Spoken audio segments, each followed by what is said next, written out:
Catherine, are we starting?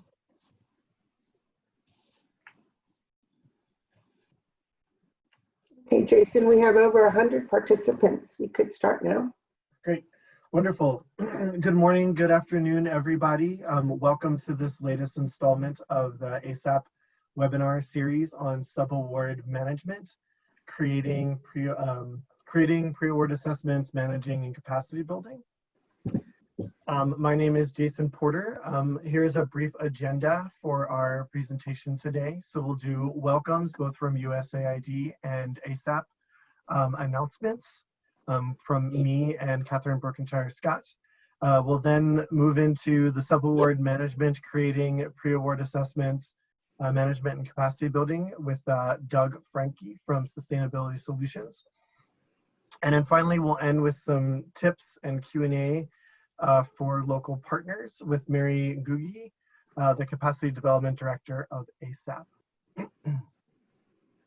So just some quick announcements from USAID before we get started with the presentation from Doug. So my name is Jason Porter. I'm a local partners transition advisor in the Office of HIV/AIDS with USAID in Washington. A few updates. Maybe many of you have joined or are familiar with USAID, the Office of HIV/AIDS Implementing Partner Solution Platform Networks. So these are a series of discussions and calls around various topics related to HIV/AIDS technical work and discussions with various implementing partners in USAID, particularly around solutions for implementing programs in response to COVID restrictions that may be in place in countries. There's been a series of them so far, and they are continuing from mid-June. The next one being on June 22nd to cover orphans and vulnerable children programming solutions. And then later on, there will be a follow-up on the supply chain solutions call. There will be an additional round beginning in June to cover solutions in Asia. All of these presentations are being, and calls are being recorded, notes are being taken, and the slides are also being shared. And if you see down at the bottom, there should be a link that will take you to a folder that everyone should have access to that has the resources for these calls. And these slides will be shared so that you will have the link to click on afterwards. In addition to those solution calls, there is also some COVID-19 technical guidance for PEPFAR programming. This has been released every week on Wednesdays and Fridays, and that schedule is planned to continue. The latest release was on June 10th and has updates on DREAMS programming. And then here you can see on June 5th and June 3rd and May 27th, the last couple of updates to that guidance. And since today is Wednesday, there should be guidance coming out today. Lastly, well, moving on, there's a couple of other resources that USAID has, and here are a number of links provided, information on USAID's COVID-19 response. If you're interested in submitting an unsolicited proposal, there's a process for that. Partner page resources, information on the Learning Lab, on monitoring, evaluation, and learning, and various other resources available from USAID. Here's some also additional resources, not from USAID, but from other resources, including WHO and UNICEF. And again, all of these links will be shared when the slides are shared after the presentation. With that, here I'm going to turn it over to Catherine Brokenshire-Scott, who is the ASAP project director, for some ASAP kind of notices and webinar announcements. Catherine? Thank you, Jason. Welcome everybody to the webinar. We have 167 participants on the line. We're so happy to have you join us today. I just wanted to make some housekeeping announcements. Could you please use the Q&A icon on the Zoom link to pose your questions. We will answer them as we go and as well at the end and we'll write up the questions and the answers and send them back to all of you. We will be launching a poll about 30 minutes before the end of the webinar. Please complete it. It helps us plan and understand, get your feedback so we can plan better. Lastly, and very excitedly, we have 2,000 scholarships for courses with Foundation for Professional Development. And applicants, the only requirements are you must be living in Africa and work with an NGO and a government or government. Jason, could you please go to the next slide? Yes. So moving on to our webinars, the next one is going to be on July 1st, which is for those of you that have been listening since the beginning of the year. This is a repeat. For those of you just joining, we highly recommend it. It's very informative. And you'll see going down the rest of the topics that we will be presenting up until September 23rd. Then we'll be launching a whole new series from October to September, and we do have a questionnaire out. I hope you've been able to complete it. The questionnaire gets information from you on what topics you would like us to cover. Next slide, please. Lastly, we've moved into our French webinar series. We're going to have our third webinar on June 24th on financial management and compliance. These are all in French, all the Q&As in French. So if you have any Francophone speaking colleagues, please let them know that we've launched our webinar series in French. Thank you. That's all from me. So with that, I'd like to introduce Doug Franke. He is with Sustainability Solutions. He is the director, and he will be presenting most of the slides today. And then Mary Ngugi will be presenting the ASAP perspective. Thank you. Over to you, Doug. Great, thanks very much, Catherine. Good morning, good afternoon, everyone. My name is Doug Franke, and I will be driving the slides for the next hour and 20 minutes or so. And sharing, someone let me know if it's sharing. It should be up. Yes, we've got it. Go ahead. You could put it in slide. There you go. There we go. Okay, welcome everyone. My name is Doug Franke, as Catherine said. I've been working with Sustainability Solutions for 14 years now, after 26 years with Pricewaterhouse as an audit partner. And certainly since then, what we do is work with people like yourselves, organizations, mainly getting USAID money. So today's seminar is about, our webinar is a very important topic of creating, how do we create sub-awards? What you may do to affect that, like the pre-award assessments, which is important to analyze our risk. And then Mary will be specifically talking about how the ASAP project can help you build your capacity.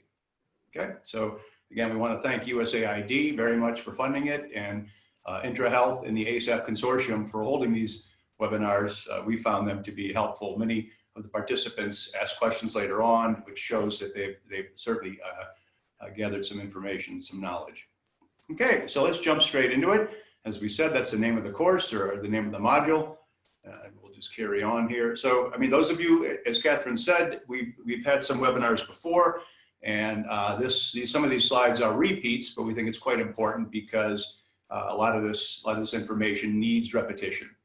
So here what we have is our USAID, and through these officers, and they're sort of on the next page is the definitions, but we have of course our agreement officer on your right, and then the AOR, agreement officer's representative, the OFM team, the controller shop, and the IG, the old RIG, now called Africa Regional Office. As we see, they're no longer called RIGs.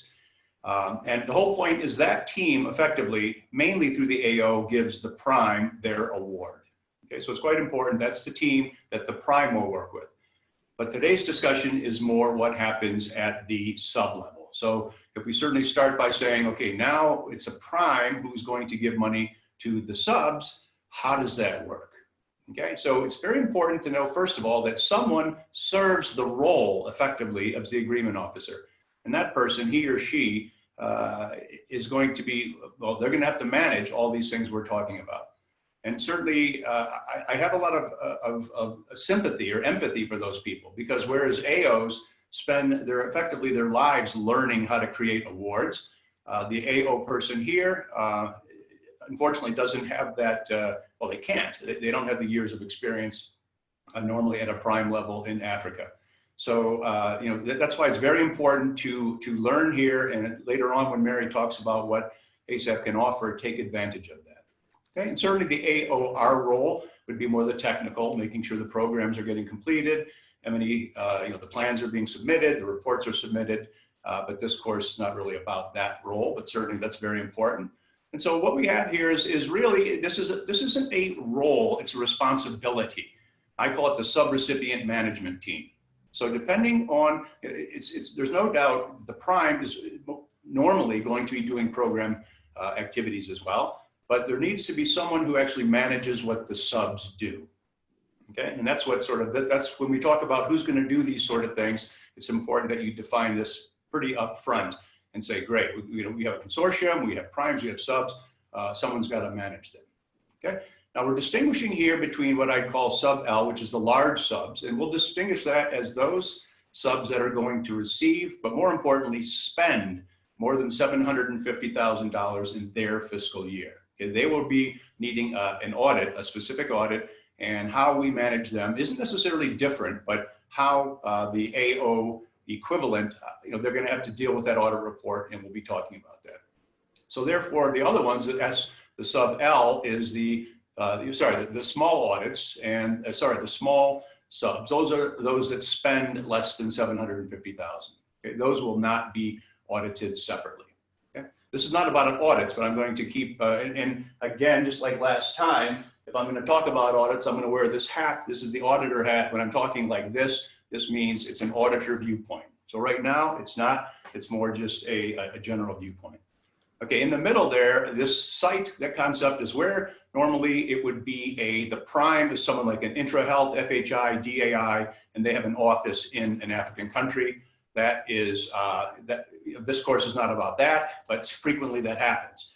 And so, but we're mainly interested in a large sub and a small sub. Okay, that's the definitions. So I think, as I say, the good news, and Mary's going to talk about this, Mary Ngugi, at the end of the presentation, that there's a massive amount of resources available to enable local implementing partners to be competent. Okay, so certainly, I think that one of the main points that I'd like to get across is it's important to listen closely for what you're going to need to do as a prime with a sub, and then take advantage of the ASAP opportunities. Okay, so here would be a standard cooperative agreement. You have your attachment A, the schedule, the most important section, which says what we have to do. Okay, then attachment B is normally the actual description of your activities, what you'll be doing. C, it would be, depending on whether you're US or non-US, we'd be attaching, you will be, as a prime, with the sub, you'll have to attach and create this document, the mandatory standard provisions. And the D is the marking and branding. Okay, so that is what, that's a summary. And so this is what a prime gets, and essentially a prime replicates that down to the sub.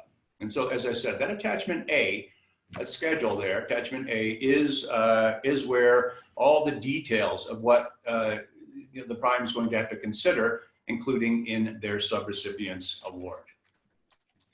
Okay, now where does all this guidance come from? Well, the Code of Federal Regulations, also known as the Uniform Guidance, was effectively put into place for USA, December 24th, 2014. Okay, and this is that you can go to ecfr.gov, and this would be the starting point, and you click through eventually to get to the CFR 200, okay, which is, we'll take you through that in the next course. It's just saying this is here, or you could go back and look at the repeat of the last course, but it is a review of the last course. It will take you through that. Okay, so this is where one goes to get the guidance. And what the guidance is effectively, when President Obama started the initiative in 2011, it was to consolidate how the US government manages the money flowing through it.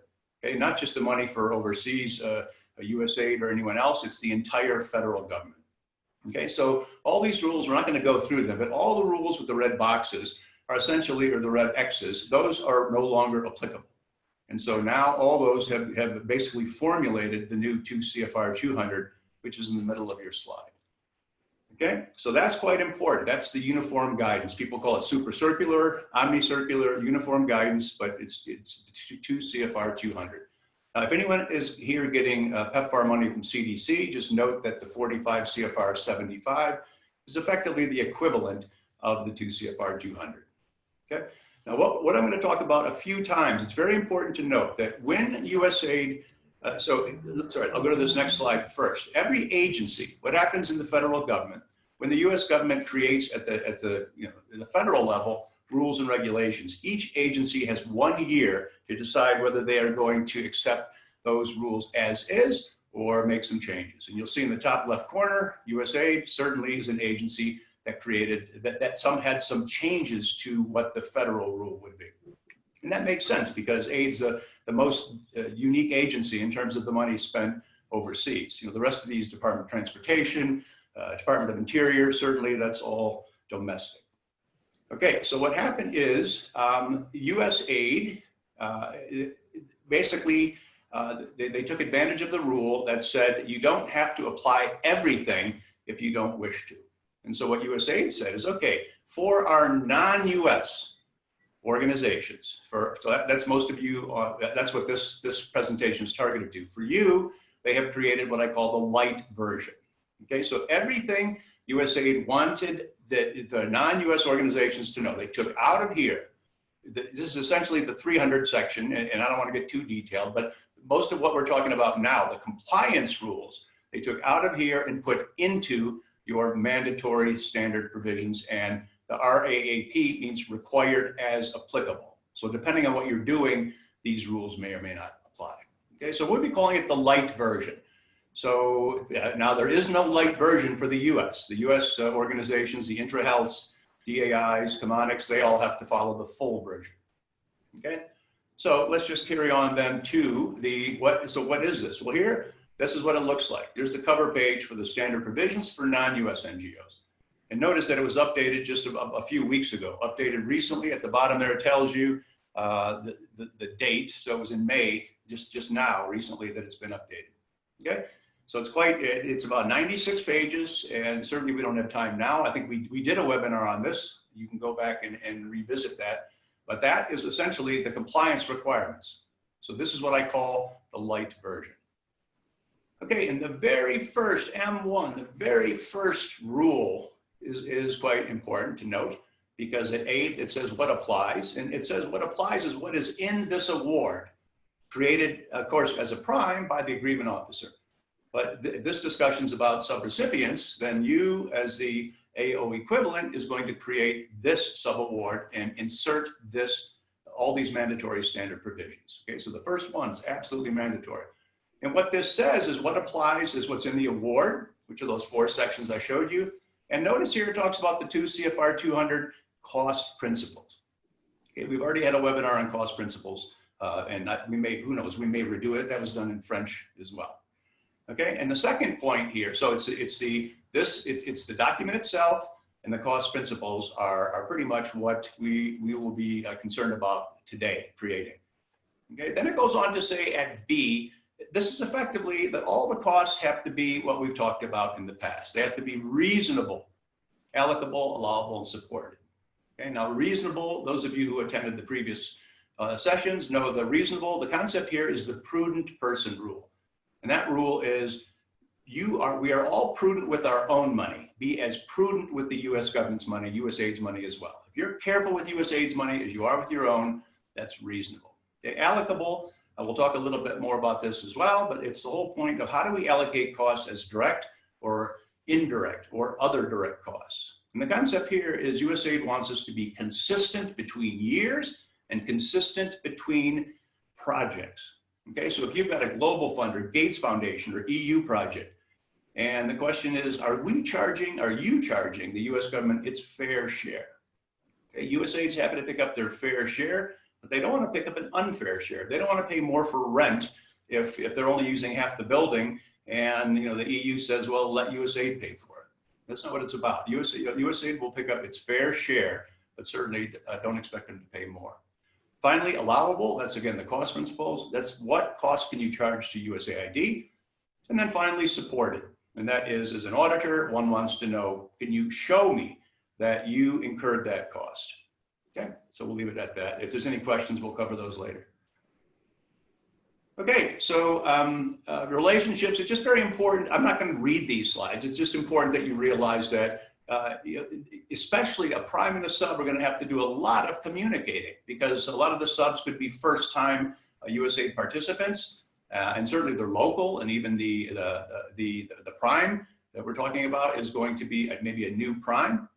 So it's going to be a lot of talk between USAID and the prime and the subs. But it's important to note that USAID only has a relationship with the prime. USAID does not have a relationship with the sub. So for the subs, everything must go through the prime. Okay, the second point has to do with the roles and responsibilities, and you can find these in very, very useful documents, in clear documents. It's on usaid.gov. So write that down, www.usaid.gov. And the concept is that it's at ADS, just search ADS. It means Automated Directive System. And there's a series of basically how USAID, their own policies and procedures. And in 303, right up at the top, it says, here's the role of the AO. Here's the role of the activity manager. Here's the role of all the different, the AOR and all these sort of things. So it's very important you know whose job is what within USAID. The one important point from that second bullet point is you have to be careful to make sure what you need to understand that basically anything to do with money and your program and your targets and your dates has to come from the agreement officer. And even though you may be working frequently with your AOR, he or she is going to be hopefully working with you weekly or more, and you won't talk as often with your AO, if at all. It's the AO that ultimately has to make any changes or has the power, anything to do with money. Okay, so, and that's what an informal commitment is. It's when an organization, the prime or even the sub, works with their person who's in the coalface and really, getting the results out, but that person doesn't necessarily have the authority. So just be careful there and get everything in writing. Okay, and then finally, the last bullet point, it identifies that the uniform guidance tried to put certain restrictions on how, I'll say hard or difficult a prime can be, USAID or any agency can be on its prime recipients. But there's no limit on how, I'll say hard, a prime can be on their subs. And that's because the prime is responsible. Okay, so if the sub makes a mistake or screws up or loses money or has fraud or something, ultimately the prime is responsible for managing the sub. So when I talked about that subrecipient management responsibility, that's where we have to learn. So, okay, great. I'm a prime, you're the prime, and you're going to be managing your sub or subs, and you're ultimately responsible. So, when we do training for primes and subs together, we talk about tough love. It's like primes, yes, and the subs are always saying you're so hard on us. Well, that's for a reason, because they're ultimately responsible. Okay, so and we'll talk about this later. So when you form your consortium, certainly primes plan to have many discussions and meetings to get it clear. So there's no gray areas. Okay, so what this slide, I'll stop for any questions if Mary wants to throw anything out. I'm not sure if there's any questions yet. Mary? Yes, thank you, Doug. Thank you so much. We definitely have some questions. Thank you, everyone who's presented their questions to us. The first one is very housekeeping related. I'm going to direct it to Catherine, if that's okay with you, Catherine. How do we access the recorded and past presentations, including this one, to share with primes and subs, particularly those who are overseas? I'm going to direct that question to Catherine. Okay, so thank you, Mary. So we send out the slides and the document that has all the questions with the answers and the recording after the webinar, and people are free to circulate them as they wish. I see that there's a couple of questions from Kadir Humd on the Q&A. Why we conduct pre-award capacity assessment? So why do we conduct a pre-award assessment, Doug? Okay, well, we're going to come to that. That's a very good question. And the reason you do that, I'm assuming we're talking about a prime, is because you, the prime, have to assess the capacity of that sub who you're bringing in under your umbrella. So it's going to be your responsibility to manage them. And certainly if they are weak, you need to plan for this. You need to plan for it with your capacity and with your budget.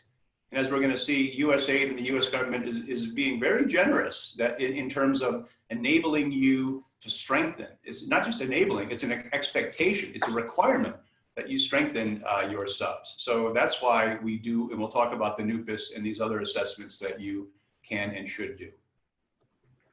All right, thank you, Catherine.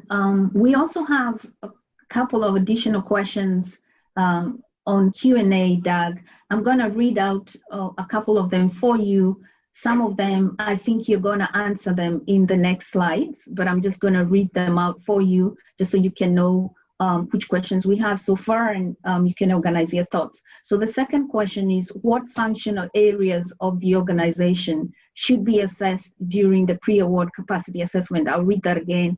What functional areas of the organization should be assessed during the pre-award capacity assessment? And then the next question for you, Doug, is what are the primary compliance tests to be performed during pre-award capacity assessment under USAID funded project? That's the primary compliance tests to be performed during the pre-award capacity assessment under USAID funded project.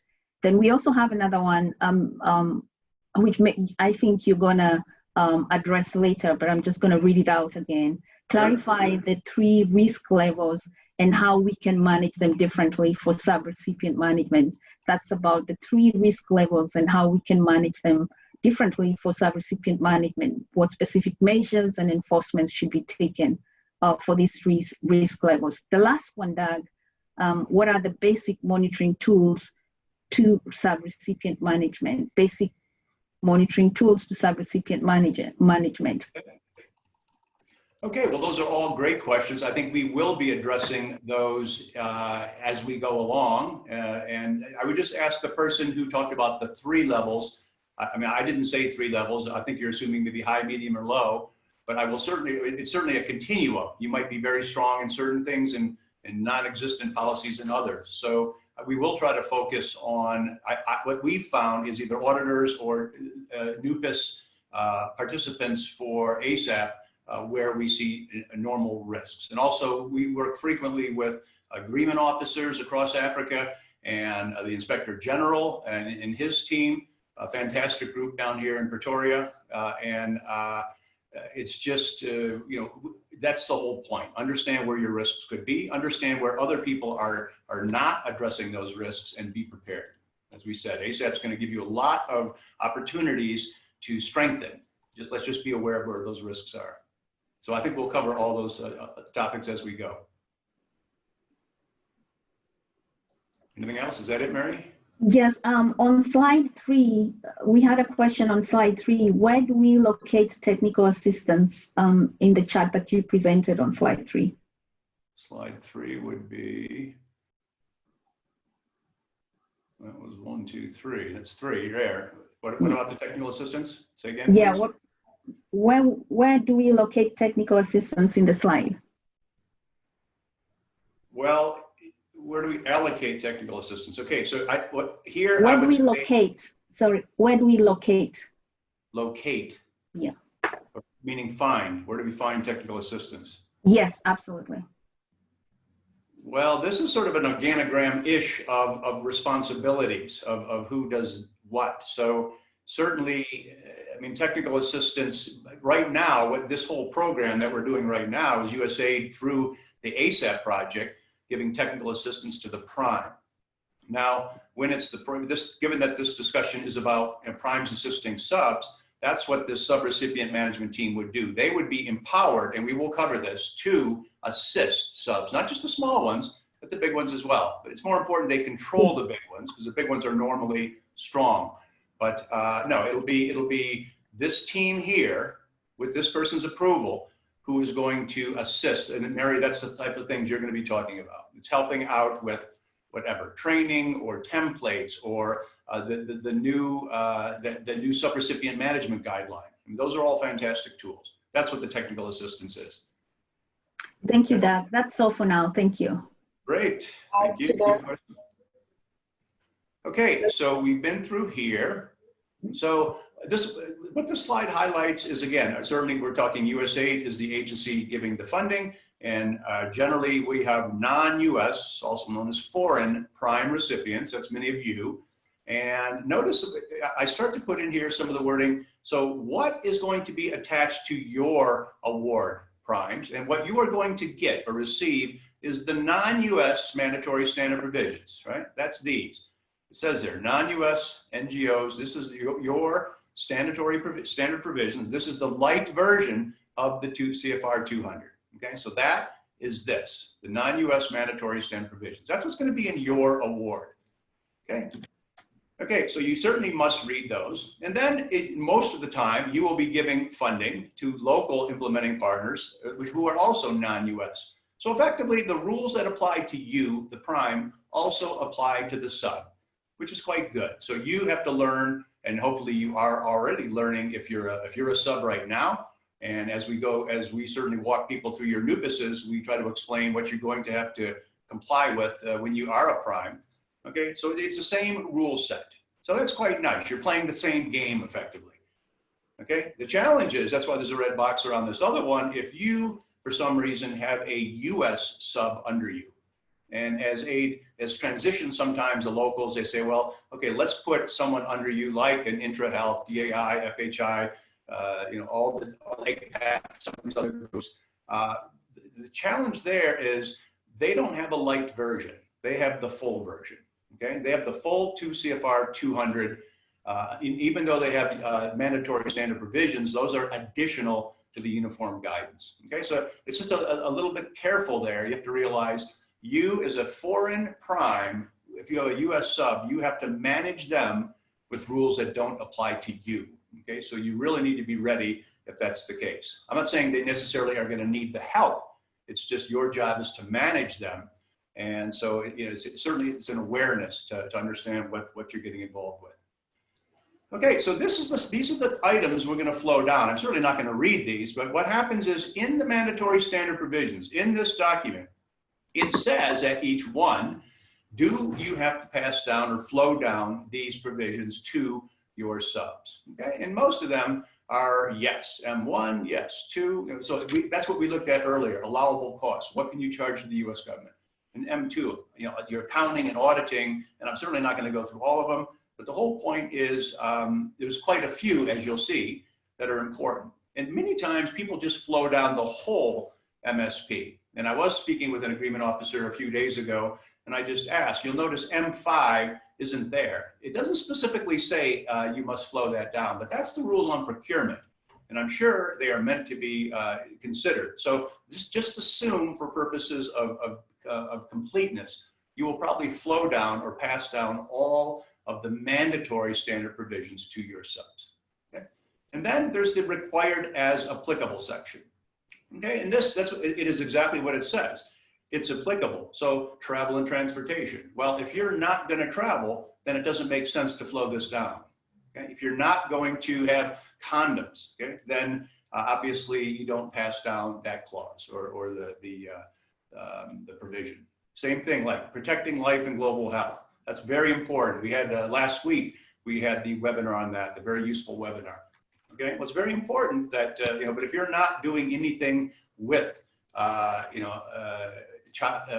health or let's just say abortions, that's basically the short term for it, and women's rights and some of these things, then possibly you wouldn't be using that. Okay, so it depends, which means that the person who's crafting and creating that AO equivalent, he or she needs to understand all of these rules. Because it isn't necessary that the sub is doing the same things as the prime.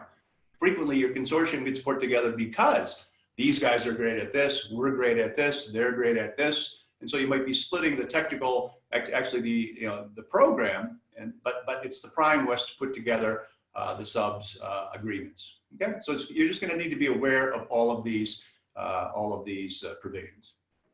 Okay, now here in required is applicable number 7. Okay, and this is it is the description of what it takes to do a subaward, or what is expected of you to manage subawards. Okay, and one of my pet peeves, you've heard me say many times, and I'm putting my auditor hat on here, is this provision does not protect the U.S. government enough. One, and I don't want to go into it too much, but wearing the auditor hat, there's not enough criteria here for an auditor to say a sub or a prime did or didn't do the right thing. There's no meat, okay? Very little meat, okay? So that's why I suggest, even though this is what the rule says, I suggest you certainly go to the source that this came from. And that's what this is here, the 2 CFR 200-331, okay? And I did say, this is the light version. This is the light version rule, but it's not enough. So the heavy version or the full version is what I recommend. And that's what we're going to go through here. If you do these things, you will be compliant.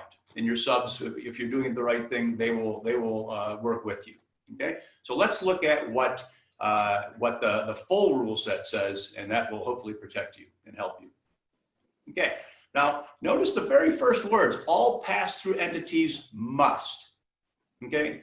The must word is extremely important to understand, because when they created the uniform guidance, these are people from the GAO, Government Accountability Office, and OMB, Office of Management and Budget. When they created the new uniform guidance, they took from the auditors, it's called the Yellow Book, they took the concept that anywhere it says must, you must do this. And anywhere it says should, well, you should do it, but you're not necessarily going to be held 100% to it. So the first thing you should do when you get your award is search for all the musts and have a compliance matrix that says, great, we must do all these things.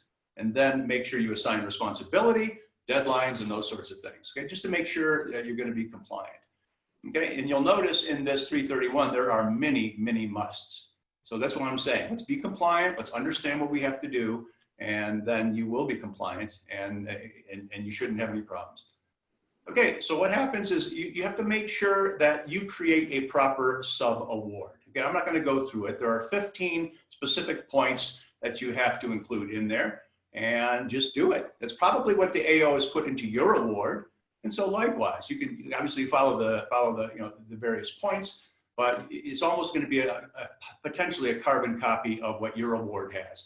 The source of the funding, well, I'm not going to say it, the dates and all the other sorts of things that you need to do. Okay, so that's point one, the award identification. Then two is you as the prime may have what's called special award conditions, or things that you as the prime have to be able to deliver to USAID. Okay, so if you must deliver that to aid, then possibly some of those things you have to pass down to your subs. Because as I said, the subs may be doing things that you're not doing. Okay, so you have to read your award closely, and then as we said, okay, well, we have to do this for USAID. Well, the only way we're going to do this is by these subs. Maybe it's cost share, maybe it's something else. But if USAID says you must do this and pass down certain things, please do it. Okay. Then three is requirements that you, and this gets back to the questions that the folks asked for earlier on about the pre-award surveys and doing your risk assessments. What we're going to see here is that you may impose additional requirements on your subs because of whatever their status is. If they're weak or even medium, there could be certain sort of things that you will want to pass down on them. Okay. The fourth point has to do with the NICRA and has to do with, or the 10% de minimis. We'll talk about it a bit. But basically, if an organization, so if we went back and said, okay, I've got IntraHealth under me. IntraHealth, most US organizations have a NICRA, Negotiated Indirect Cost Rate Agreement. And if they have that, they have it. And your job, not your job, you must recognize that they have this NICRA, depending on how high, medium, or low it is, and you must give them that. If one agency of the US government gives an organization a NICRA, every other agency is supposed to recognize it, okay? So whatever IntraHealth has, they've got an X% NICRA, that goes in there. You don't haggle with it, you don't say it sounds high, or are you sure it's enough? It is what it is, and that's negotiated between that organization and USAID, okay? The 10% de minimis, later on when Catherine briefly talked about those 2,000 scholarships, there's a course available in there on how to calculate your 10% de minimis. And certainly we would, that's been quite a hot topic because many of you are not going to have, I don't think any of you will have a NICRA, a negotiated rate. And certainly you want to understand to get your 10%, which is like a baby indirect cost rate. Okay, this is very important, a requirement that the prime insists that the sub make their records available to them. Okay? This is hugely important because when, I'm going to wear the auditor hat again, and what happens is, if we're going to audit the prime, okay, we're going to ask you, prime, show us how you manage the subs. Okay, so you need to be able to say, I did it, here's what I did. We looked at timesheets on a quarterly basis. We looked at procurement every month. We looked at, we did a fixed asset register review, all the things you do, but then you have to have access to those subs records. Okay, now frequently, I'll be honest, when it's local to local, that's generally not a problem. But sometimes it's a problem when you've got the big US NGOs underneath you as your sub, who are probably there to support you. Sometimes they say, well, we have our own audit, which is true, but still it's your responsibility to have access to those documents and see them if you want. Because again, if I'm asking you, show me how you managed a big US organization, I expect you to be able to say, here's what we did. Okay, now you might do your risk review up front and see they're incredibly strong, and most of them are. Okay, well, document that and say, no, we looked, they got timesheets for everybody and all the HR and all the procurement and all the assets and all the travel policies are all there. Great, document that. And then, you might have less of a review of those documents, but you have to have the right, and you have the right here to get those. Okay, close out, that's just coming, it comes at the end there. Closing out is always a process. Make sure, again, you have access to their records and you set the rules. There's not a lot of rules on closeout. Okay, so that was A, okay, that's A. So B is what you talked about, these NUPISs and risk assessments. So here, what it says is you, as a prime, have to evaluate the sub's risks. Okay, I'm not gonna read it to you, but basically, it looks at these things, the sub's prior experience, how they've done, if they've ever had US government money, have they been audited? Again, if you're gonna give them as a prime X million dollars, do they have the capacity to handle it? Do they have the right people, the right systems? Okay, so that's what we're gonna look at. So we will actually be going through now the sort of NUPIS type things that you can use. There's many tools available, but certainly, and this NUPIS is one, and I would think possibly USAID or ASAP may even create a super light version for you to take what I would call the most essential things, because currently there's certainly there's a lot of meat there. And it would be sort of hard to administer. Well, I won't say it's hard. It's just whether one needs to go in this great level of detail that we do for you. I think you can get by with the light version. Okay, but here is where the ADS 303, which is USAID's own guidelines to themselves, mandates. Okay, it mandates that a agreement officer has to approve your risk assessment. Okay, so you've got your AO in X country. And your consortium is going to have you plus 3 subs. So you have to do 3 risk assessments. Okay, and the AO is going to say, well, show me what you did. Okay, now I was talking with an AO again last week, and I asked, what gives you comfort that they have, that a prime has done an adequate risk assessment? Okay, and this AO had his own checklist of the things he would expect you to have. So there's many checklists, and you may even do that. You may ask your AO, is there anything specific you want us to look for? Okay. Okay. So, and then please be careful that you you use the right set of. When you're doing the NUPIS, you have to have in mind: is this a U.S. or a non-U.S. organization? Okay. So, some of the things that came out from AOs and the Inspector General when I bounced it off of him and his team, that people are not doing these risk assessments on what we call excluded parties. Okay, this used to be called the EPLS, Excluded Parties List System, and now it's under SAM, the System for Award Management, which all primes will have to be registered on. Subs are not, but subs, you must have a DUNS number, D-U-N-S, and that's a universal numbering system that identifies your organization. Okay, but you don't have to be on SAM, but the prime must. Okay, make sure, so this EPLS is now in SAM, and what that highlights, it's a very simple list, takes less than a minute, where you put in the organization who you are considering using, and well, anyone, a person or organization, And if they are on this list, you cannot work with them without specific approval from the AO. So it's called EPLS. You can still find it there. It's on SAM.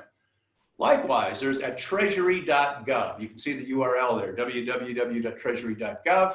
You go there. This is the list of people who are deemed on the terrorist financing list. Okay. So that would be, I mean, I'm not the people on the prior one were people who may have been debarred for fraud or things like that. This list here is people who are specifically, the OFAC assets controls and stuff. People you certainly will not be doing business with U.S. government money. Okay, and the third one, this is fairly new. It's a United Nations security designation. They have their own based on some different rules, but the bottom line is you must look at all three of these and document it. Because as the auditor, I'm going to say, show me, when you created your consortium, show me in writing, in proof. And when you get here, you can print these things out. Show me that you did test that all of these, your partners are not on any of these lists. Okay? And you're going to have to do the same thing for all of your employees and any one you procure things from. Okay, so get used to these three sources or three reference sites, because you're going to be using them quite regularly. I'll stop there with any questions. Thank you, Doug. Yes, we have a couple of questions, and thanks again for all the questions from our participants. Thank you. So the first question is on, I'm going to read it. When is the right time to conduct pre-award assessment? When is the right time to conduct pre-award assessment? And then somewhat related to that, what are the preconditions for pre-award capacity assessment? And is it unique based on country situation? The preconditions for pre-award capacity assessment, and is it unique based on country situation and threshold? Oh, that's an excellent question. I'm not aware, it's nothing in writing that says, you must do it a week early or 2 weeks early. I think, and if I'm not mistaken, I think Catherine and the ASAP team is going to have a webinar on creating your consortium and how you put it together. Certainly, I believe that you will want to understand who you're getting into bed with when you're forming your consortium. But I think you have to be careful there, because until you actually get your funding, there's a bit of a catch-22. I don't think AID's going to necessarily pay you to do your risk assessment before you join. So that's probably, it's part of the matchmaking that you must do. You say, oh, you guys get money already from USAID, great. Well, you're probably strong, but I certainly, when we put consortiums together, we say, we go, let's visit, let's say, okay, let's see your policies and procedures. Let's see your, let's see how you're doing your time. What's your travel policy? So in that case, you'll be talking with their compliance or internal control people. But certainly, once you win your award, that's certainly the time, as early as possible, I'd be in there. And again, you'd agree with these guys. Once we win, once we get the notification that we've won, you can believe we'll be knocking on your door. And you should, and again, the sub should want this. They should welcome it. I mean, for all of you who have had NUPASs or are going to get them, those of you who've had it, certainly the ones we've done, you see that it's not a negative thing. It's a very positive thing. It's like, well, you realize you're going to have to do this. No, we don't know that. Well, now you do. Okay. And the next question is how much time is it going to take and how much money is it going to take? So that helps you with your budget. Okay. So I'm not sure if I've answered everything you wanted to know, but there's no specific time. And you could probably, I would certainly talk to your AO and the AOR and the finance team at the mission. Normally it would be the OFM, the controller's office, who would be doing these NUPASs if the mission did it themselves. Work with them to say when. Earlier the better. Next question. Sure. With regards to required as applicable and mandatory standard provision, you refer to those provisions that must be included in the subrecipient awardee grant management. Yeah. Kindly clarify more on these, on the required as applicable and mandatory standard provisions. Okay, so let's go back to them. Okay, it doesn't hurt to show them again. Okay, so mandatory, again, they are, as they say, mandatory. So I would just assume, just to be careful, I mean, like M4 is on notices. You need to do things in writing. And that doesn't have to be passed down. But I would assume everything in this first section, I would pass down, okay? It's the required as applicable that you're asking for. So it is as it says. So some of these are mutually exclusive. right? Meaning you are either going to be on an advance basis or a reimbursement basis. Okay, you can't be both. You're going to be advance or reimbursement. So you pass down whichever one applies to that organization. Okay, you will or will not have subawards. So you wouldn't pass down required as applicable 7, which is subawards that I showed you, if you're not going to have subs. Okay, or USAID, if USAID knew you weren't going to have subs, then they wouldn't give you that provision anyways, because you're not going to have subs, and so on. There's one on indirect costs, a NICRA. Okay, there's one the brand new one that came out in May, just weeks ago, was the new one on the 10% de minimis. Okay, so you can't have all of them. You're just not going to have all of them. You might have, and that's why it only shows you these specific ones that they insist you pass down. Okay, so again, it depends, and that's where the person sitting in the AO role has to understand what all those are, and then he or she must pick the ones that relate to the activities the sub is going to be doing. Thank you, Doug. Our next question is, how can the prime track level of effort of subrecipient? Can the prime call for the submission of monthly timesheets by the sub? So what was the first, sorry, the first sentence again? How can the prime? Track level of effort of subrecipient. Okay, well, certainly, okay, so level of effort, you have to be careful here. I mean, remember, under assistance, which is what we're talking about, it's not a contract, it is under assistance. You are, we complete timesheets, and basically you're paid, I'm saying, regardless of what you got achieved. But certainly I would be expecting, if I was a prime and I said, okay, X organization, you are gonna have, you're gonna be doing this a quarter of the time, or you're responsible for this, you should have had these discussions probably when you set up your consortium to say, how much level of effort, what sort of effort are we expecting? Your M&E person is going to work 50% on this project and 50% on this. Okay, and in that case, yes, you can be reviewing timesheets because they're only going to invoice you for documented time. Okay, if someone works 50% on your project and 50% on another, and you're the prime, you should see saying, great, okay, I've got this timesheet that says, Mary worked 50% of her time and Mary makes whatever, for ease of accounting, $1,000 a month. So she worked half her time in the project, half of 1,000 is 500. That's what the prime should, that's the invoice they're gonna get or the document from the sub. So it's hugely important that you do manage this. That's the right thing to do. That's a good question because timesheets is most often than not, time, salaries is the most, the most important line item, the largest line item.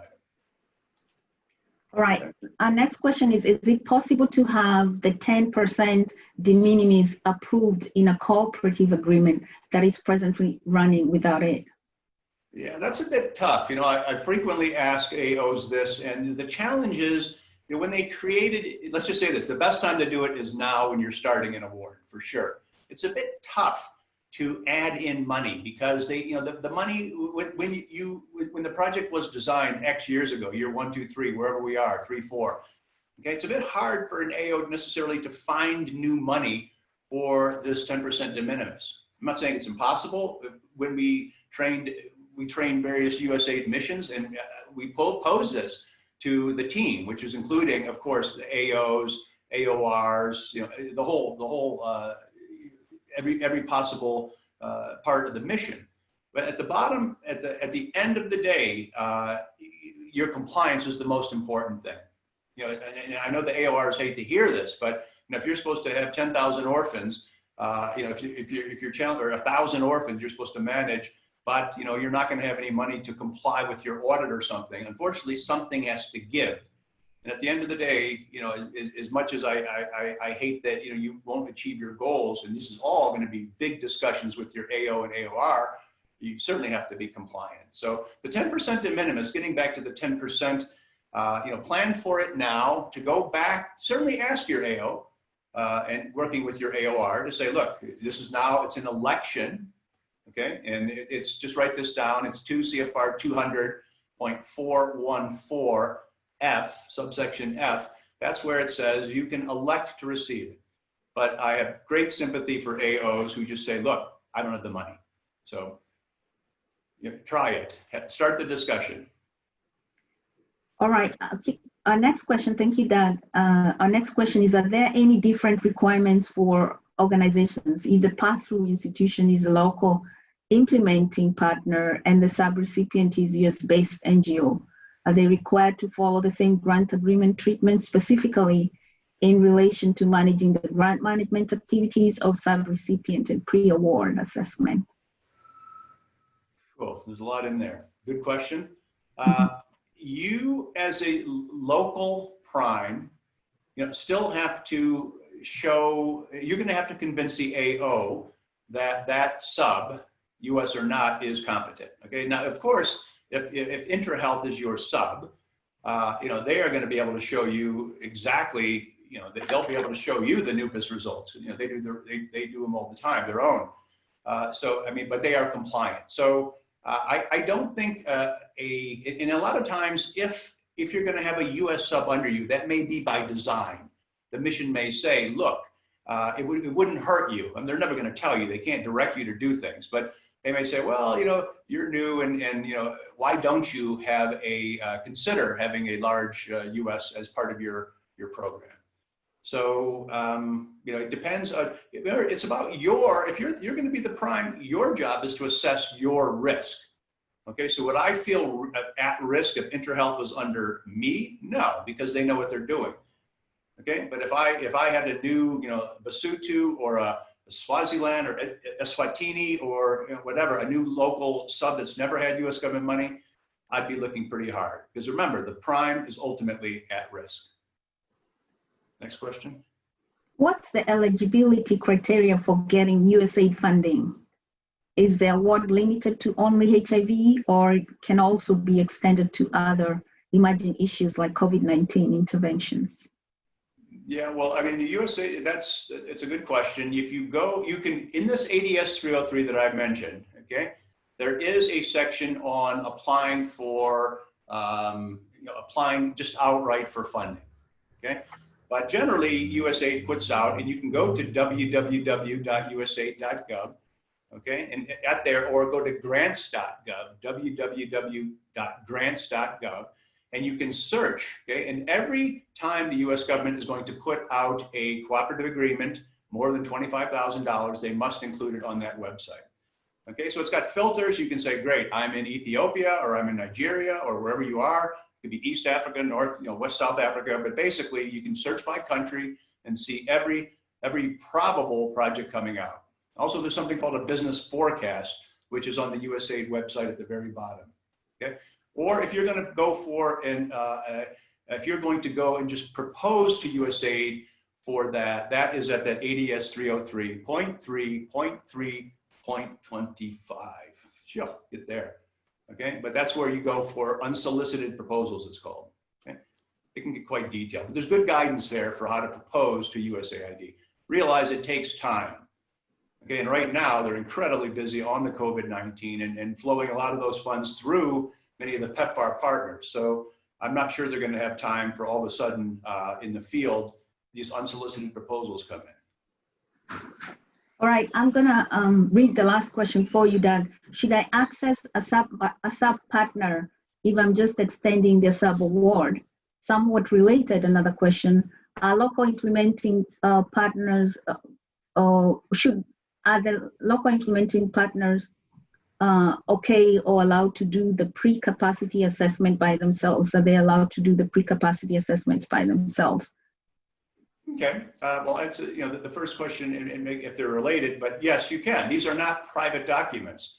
Matter of fact, if you go to the ADS 303.3, and I'm not going to take you through all of them, but it is there on what they used to, the basic NUPIS, the non-US pre-award survey. Okay, it's out there, or if you could probably just ask the ASAP project. I think they may make it available to you.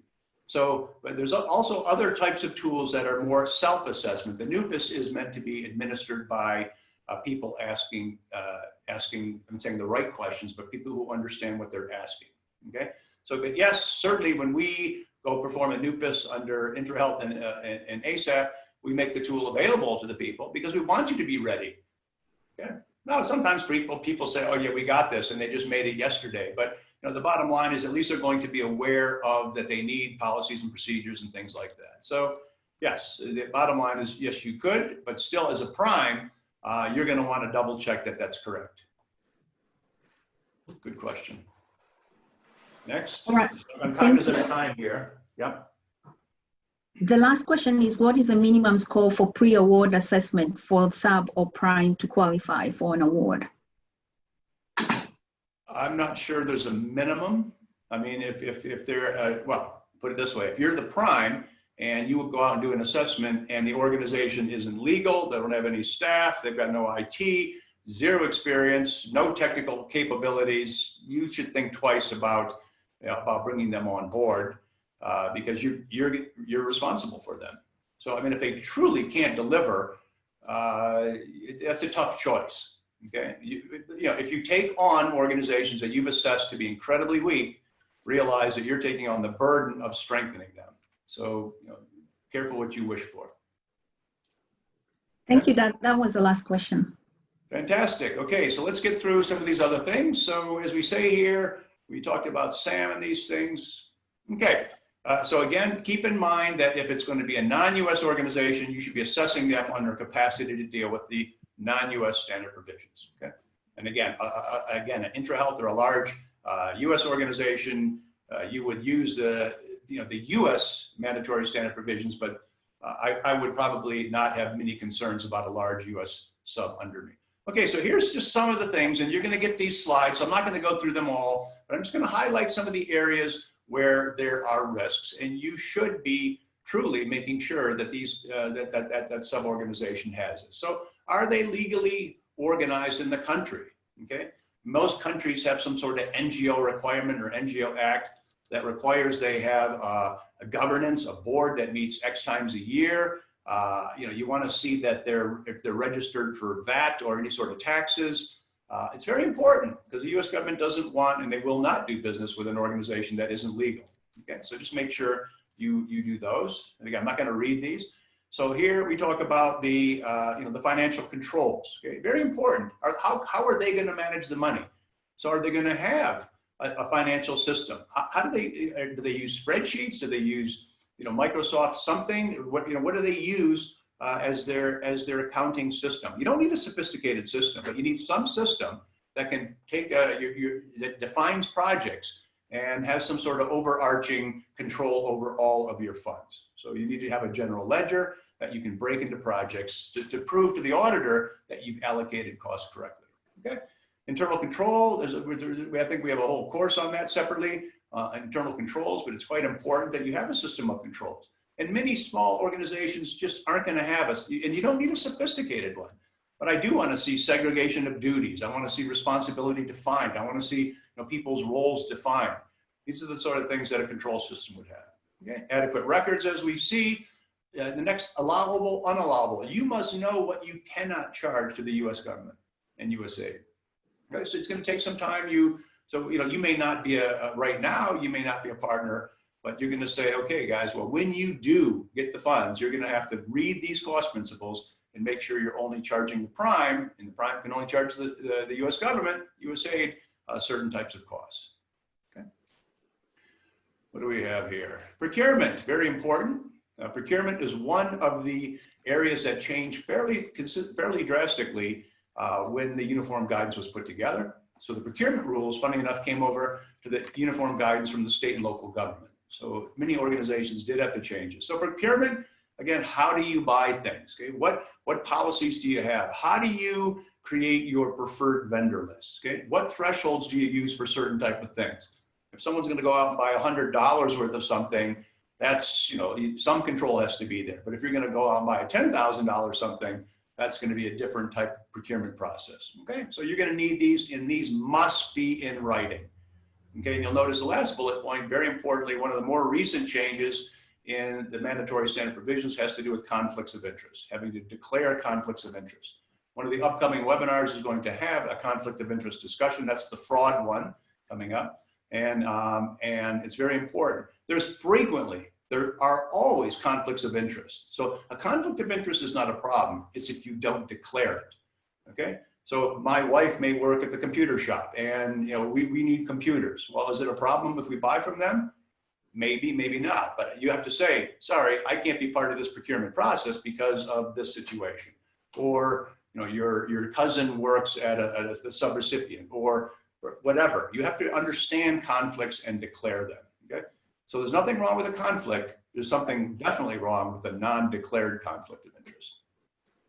Okay, these pre-award assessments, again, your equipment. Normally we're buying computers or vehicles or generators or whatever. There's certainly rules around that. So just make sure you have strong policies on how you control your assets, your inventory. Obviously, if you've got valuables, if you've got ARVs and that sort of stuff under your control, how do you protect them? Monitoring and evaluation and reporting. Okay, so certainly you are going to be, the prime must report up to USAID what's happening on your project. So of course, that's one of your earlier questions of, well, how do we manage our subs? Well, that time should show up in some kind of report or activity, or people on HIV, or sorry, people on ARVs and those kind of things. So how do you document their results? And please agree to that right up front. Okay, HR, hugely important. Policies and procedures, hiring, firing people, maintaining them, giving them raises or increases. Your payroll system, withholding taxes, paying them over to governments. Too frequently, we find, wearing our auditor hat, is people, an NGO starts to not have enough money, and one of the first things they do is not pay over the taxes to the government. Okay, that is a serious problem. So if you're running short of money, certainly you should be talking to USAID anyways, but always pay your taxes. Okay. Travel policies and procedures, very important. There's a few things in our other courses, we explain this, but there's a few areas that it's not, when you are operating, okay, this is pre-award assessment, but when you're operating, there's a few areas that take more study than just general rules. And one of them is certainly timekeeping. One of them is travel and fixed asset management and procurement. Okay, those sort of 4 areas all take extra attention. Okay, let's make a note on that. Okay, this one here is sort of a new area, but the concept of sustainability. I mean, is this organization, can they absorb the money? We're giving them, maybe they got in the past, whatever, $50,000 a month, and now you're gonna give them $500,000 a month. That's a big change. Can they handle it? Again, the systems, are they there? Are they wired to change? Okay, is it even possible? And then normally here we might be talking about cost share, but the expectation of an organization needs some sustainability. And that's one of the beautiful things of the new NUPIS Plus. It does have a sustainability module. Okay, IT, cyber insurance, all these things, many people say, we get in there and what do you got? Well, we've got an IT guy, okay? Well, that's not enough. Or unless that IT person, he or she, is actually going to work with you a little more closely on your firewalls, on your emails, on your backups. All these things are quite important. One of the requirements is what's called personally protected information. And frequently, if we're working in the PEPFAR space, of course, a lot of that information we have is very sensitive because in many countries, it's still a stigma to have HIV or to be positive. So you have to be very careful on how you segregate your information. So we tested X person, okay, but that test is a number. That number in the name isn't necessarily going to be in the same file. So we tested X, and X comes over to here, and it says, great, it's a male of 34 years old, but the name may not even be there. It might be another file where this is. So it's just protecting all this information, so you're protecting people's lives in both ways. Okay, so you do all these things, and you go through it. There's an example just of quickly what a rating system would have. This is what pops out of the NUPISes that the ASAP team has put together. Okay, so how are we? Are we strong, medium, weak, non-existent? And then what happens is, again, these things populate, your questions will populate to show where you may have areas of concern. And so here, obviously, you see, legal and governance is a problem.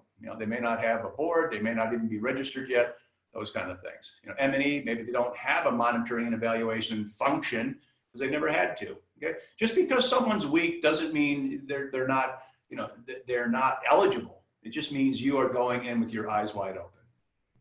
Okay.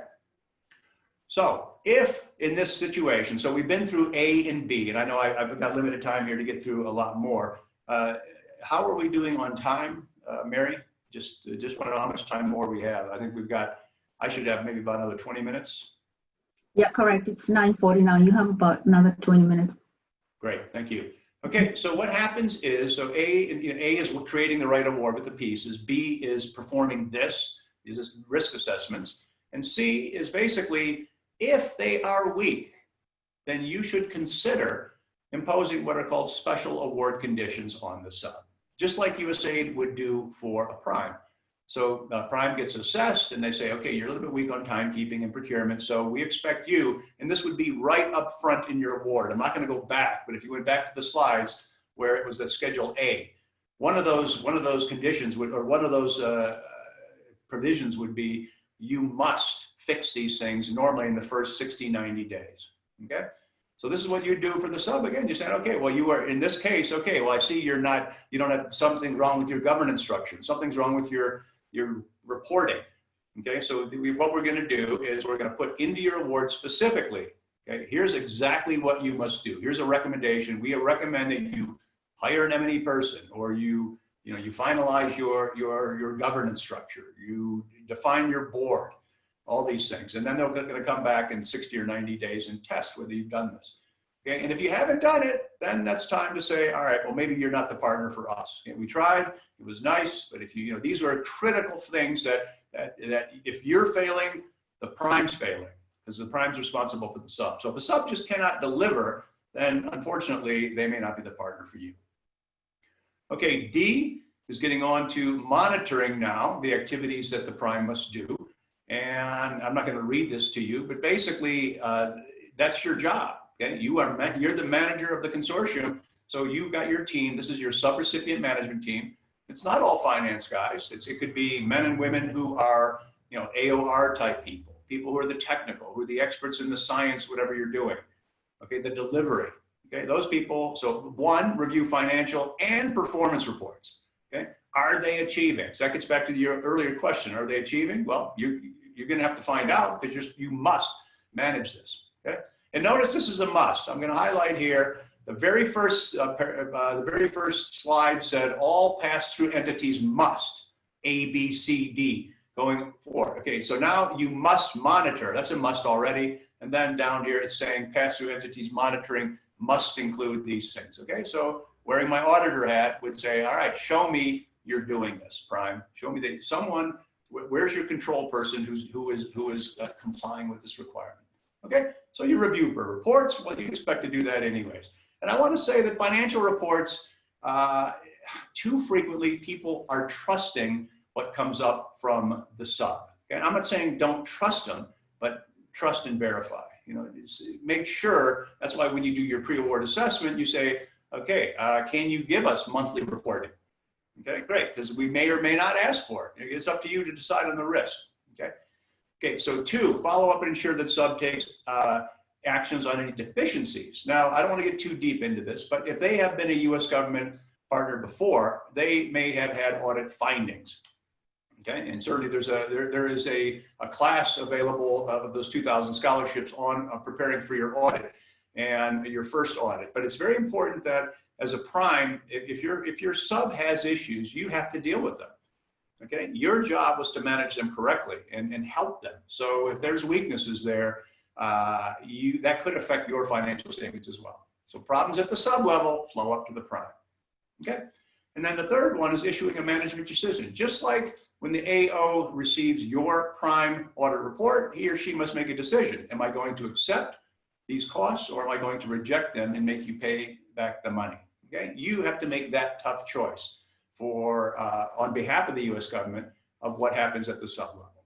Okay, so here's an example of, so USAID gives $10 million to a prime and they give $750,000 to a local sub. Well, that organization is, if they expend more than $750 in their fiscal year, the sub's fiscal year, then they're going to have this audit called the Yellow Book audit. Okay, if that prime gives it to a local sub only $500,000, that's a small sub, under the $750 threshold, they will not have an audit. They don't have to. What will happen is the prime's auditors they're not auditing the local sub funding, they're auditing on how well you, the prime, manage that. So again, many of the earlier questions were about what do I do? Well, again, if I'm wearing the auditor hat and I'm saying you got these small primes out there, small subs, okay, how did you, what did your subrecipient management team do? Show me how you manage that those funds are, those costs are good, because there's never enough money for an auditor to audit those, and they're not supposed to. They're not allowed to audit under 750. Okay, be careful though. So that other organization might also receive money from someone else. So you as a prime have to be aware of where your subs get all their money from. Okay, and this gets a bit complicated, but it's there's another prime whose source of funding is USAID, and unknown to you, they also fund this local sub. And your sub may not want to tell you because I don't want them to know that we're getting other money. Well, it's your job to figure it out and manage that, because once it went from 500 of your money plus 300 of the other prime's money, it's over the threshold and they need an audit. Remember, these audits have to be paid for. That money's got to come from somewhere. So that's what the constant communication between you, prime, and your subs on how we doing, where you're getting the money. I'm not saying you need to be inside their organization, but you need to be aware of what's happening. Okay, now the good news is that those audits and all these costs for assisting your subs are allowable. That's the third bullet point there. Certain costs for agreed upon procedures for managing the subs are allowable. It's subject to certain conditions in 425. And what those three conditions are one, you, the prime, must pay for it. Two, the assistance is meant to be, if it's certain type of technical assistance, it's meant to be by GAGAS accredited or auditor type people. Okay.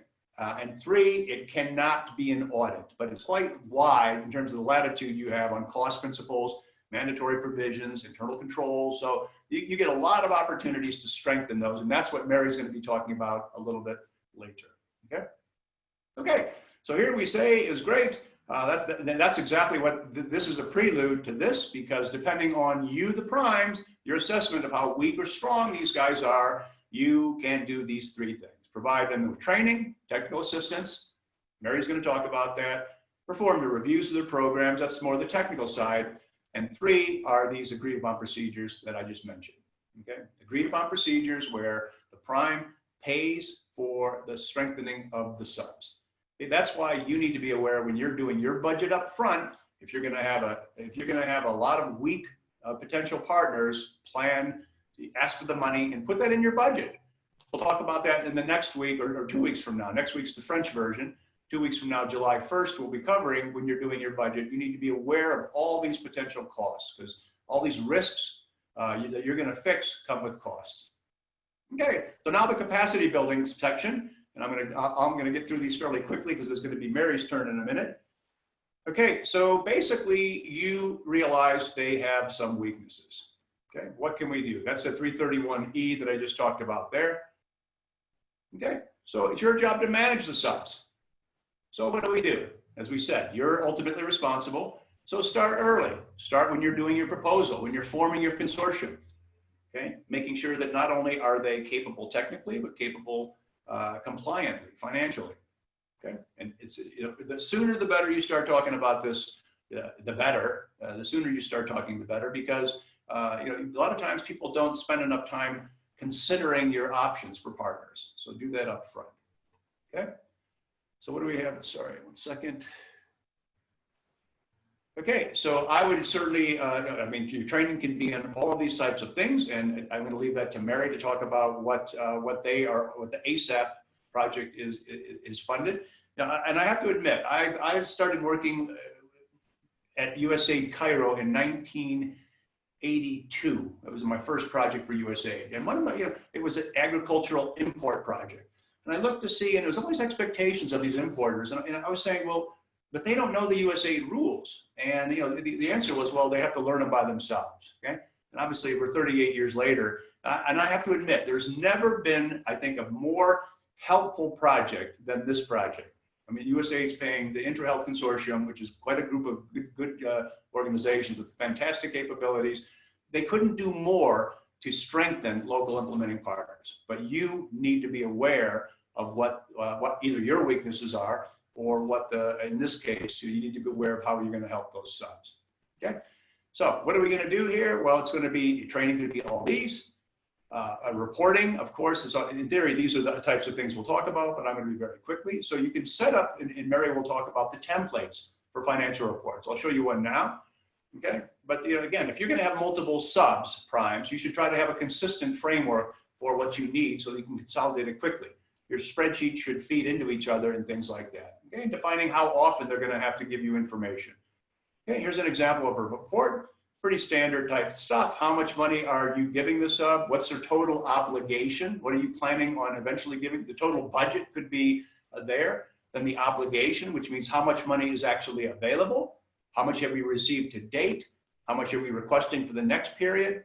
Okay, what will that leave us left after that period? So this sort of helps you, and I think we may be talking about burn rates in 2 weeks and cash flow, but this is a fairly simple report. And if a sub can complete this, then they should be fairly competent. If they can't complete this, then there could be a problem. Okay, the program deliverables. Again, everyone needs to be aware of what is your responsibility, because there's too many, I thought that was your job. No, I thought you were doing that. No, define that right up front when you're doing your team, your team exercise of splitting up the work, and then monitor it very closely. Budgeting, I can't say more, but again, in 2 weeks, we'll do the English version of this, but at the end of the day, you as a prime need to make sure every cost of yours and your subs are reasonable, allocable, allowable, and supported. Okay, and so we'll go over that again in 2 weeks. Okay, there should be no gray areas. So in the mandatory standard provision, number 1, I showed you A and B when we started. Okay, in there it says if you have any questions on whether a cost is going to be allowable or allocable, you can ask your agreement officer. Okay, it's also going to be, write this down, 2 CFR 200.407. And in 407, that talks about prior approvals. And again, this isn't just A, this is the whole federal government, but they say, if you don't know, ask. Okay, because the last thing you want to do is have a gray area, and then all of a sudden the auditor says, I don't think it's allowable. And you say, no, I thought it was. Well, don't think, right? Get certainty on things, because you can. And the AOs will do it. I frequently ask them, isn't this a burden for you? They say, it's our job. Okay, it's better that someone asks us and they get it right versus later on, we think they got it wrong. They didn't ask us, and now we're asking for the money back. I mean, USAID does not give you money with the intention of taking it back. Okay? That's not a fun process. Okay? They give you the money to spend it correctly. So make sure you're spending it correctly. Okay, again, the whole process of asking USAID, it's very important that you're asking on a timely basis. You know your cash flow. You know what you're going to need. You make sure you get your obligations. It's your job to work with your AOR to say next month or for the next 3 months. Normally you should be planning out at least for 3 months, but you're saying, okay, here's what we're going to need, and make sure your AO, he or she, gives you the obligation. Your budget's one thing, but it's until the agreement officer has obligated and said these funds are now available to you, they're not available. Okay, and don't ever spend unobligated funds. Okay. If you don't have it, work with your AO, but otherwise you're going out of pocket. You have to ask yourself, am I willing to pay for this out of my own pocket? Because USAID, although they would rarely do it, you should have had these discussions, but that's the rule. If you should never spend money that the US government has not obligated. Okay, and the rest of it's just a certain, I'm not going to go through these in any detail, but if you do, there's certain rules that if things are stolen or there's theft or there's fraud, you must report these things, okay? Very important to report certain things. As I said, M26 is on fraud. You must report. And here, this is the new change that came up with the uniform guidance. I said the USAID only has a relationship with the prime, except in a fraudulent situation. Okay. So what happens is if a fraud happens at the prime level, the prime must tell their agreement officer and the Office of Inspector General in Washington. If there's fraud at the sub level, the sub must notify their prime AO and the OIG in Washington, not the rig down the street here, not the rig in Africa. They must report it to Washington. Then Washington will decide what to do with it. Okay, so these are the things that you must realize. And again, read your award. Value-added taxes, again, subrecipient grants. All we're saying here is read your award. Everything that you must comply with will be in there.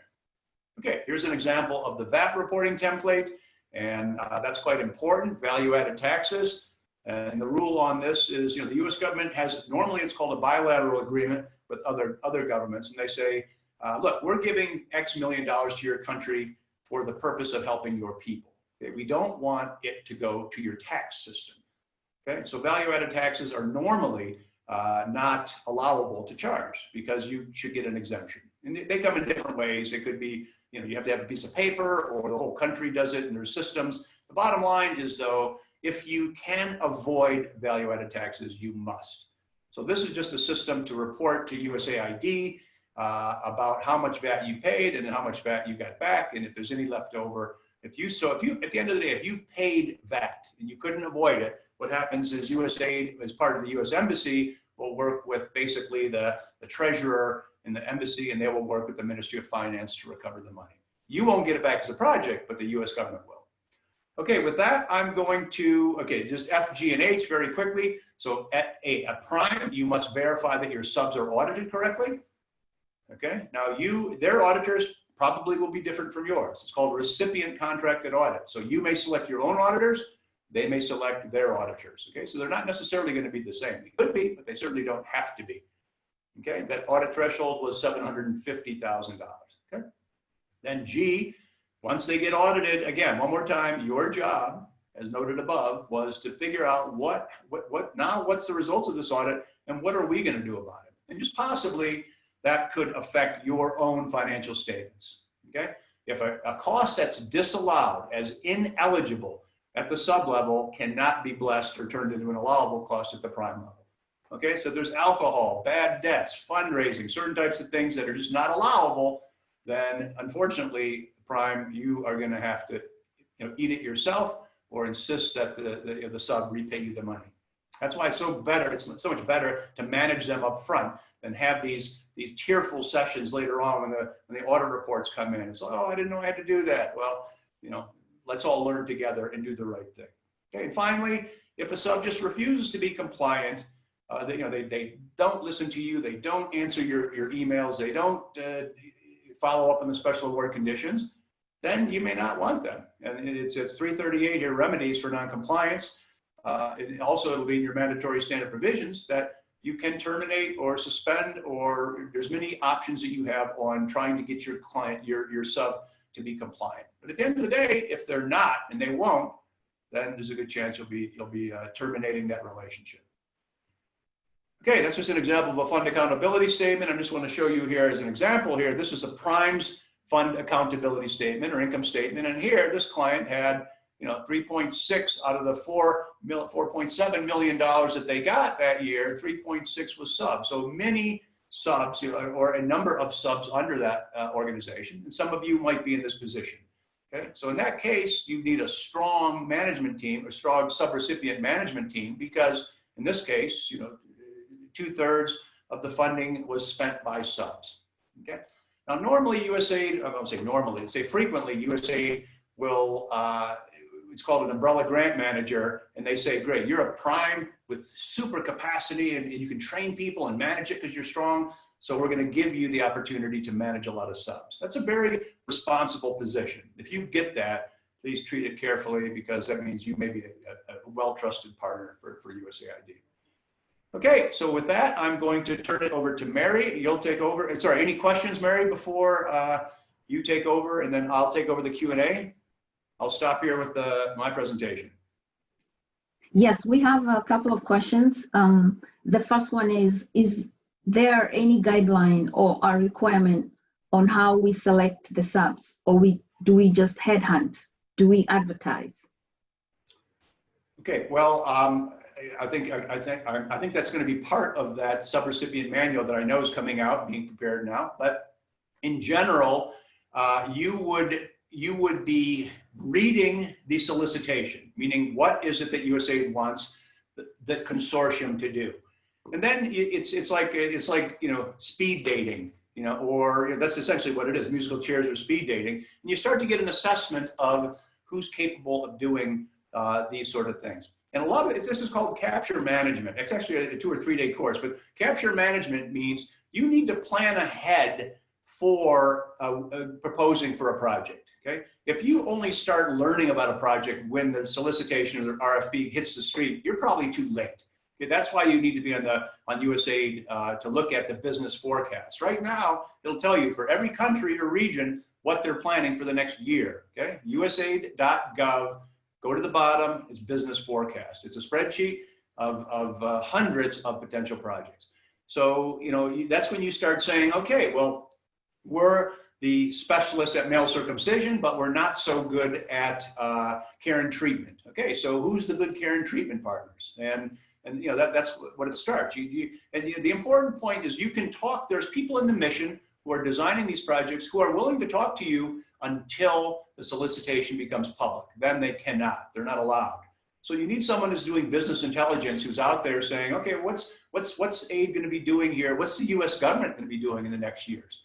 Okay, and you can go to something called a CBJ, a Congressional Budget Justification. Just Google that, CBJ, and that's where each year, each embassy proposes to Congress, U.S. Congress, who gives the money. They say, look, this is X country, Ethiopia, Nigeria, Kenya, South Africa.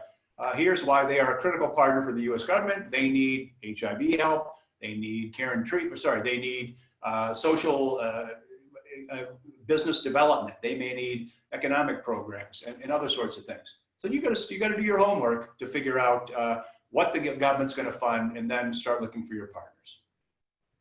All right, I have two questions that are related. The first one is for local organization that are essentially weak in NUPERS, rather than them being a sub, how should that be handled? I read again. For local organizations that are essentially weak in NUPERS, rather than them being a sub, how should that be handled? As well, how is it determined the amount of funding they can manage for an award?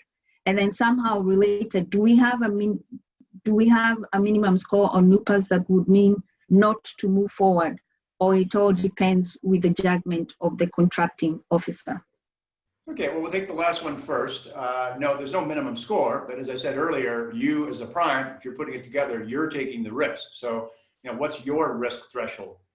In terms of what we haven't talked about is a fixed amount award here. And many of the people on this call I know are on fixed amount awards. A fixed amount award, as I call it, like a baby sub-award, but with some very big differences, okay?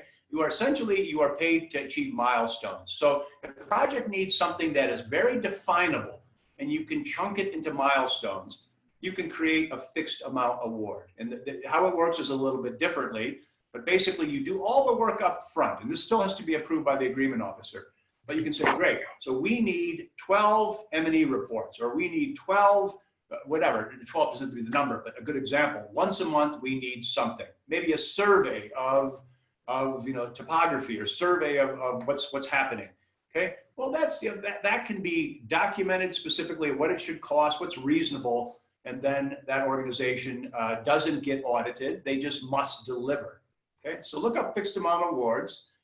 It's in ADS 303, but you can go into there and learn more about it, or certainly after this, in the Q&A to this, we'll certainly be circulating there's 4 documents for fixed amount awards. Okay, that's a consideration. But is there any minimum? No. But preferably, you'd like stronger partners than weaker. Let's just say this, just be aware, if you're going to have weak partners, make sure you know what you're going to have to strengthen and get the funding for it. Thank you. Thank you, Doug. The next question, is there any possibility to provide a grant without conducting a pre-award capacity assessment? And what are the situations to grant without conducting the assessment? Okay, we have to be a little bit careful. There's grants and cooperative agreements, and they're not necessarily the same thing. I'm assuming they're talking about a cooperative agreement. Let's just first say a grant is where the U.S. aid or an agency is going to give funding to an organization, but they're not going to have what's called substantial involvement. So let's say there's a flood, or let's say Mozambique just had, our horrible situation about a year ago. Okay, and the U.S. government may have said, great, we need to build 10,000 houses. That might come under a grant versus a cooperative agreement. So they say to a Habitat for Humanity or someone to say, go build 10,000 houses. Okay, we're granting you the money. But they don't get involved. They don't say how to mix a cement. They don't say, how's it going? There'll be some very minimal reporting, but not a substantial involvement. A cooperative agreement is why you have an AOR who's going to cooperate with you.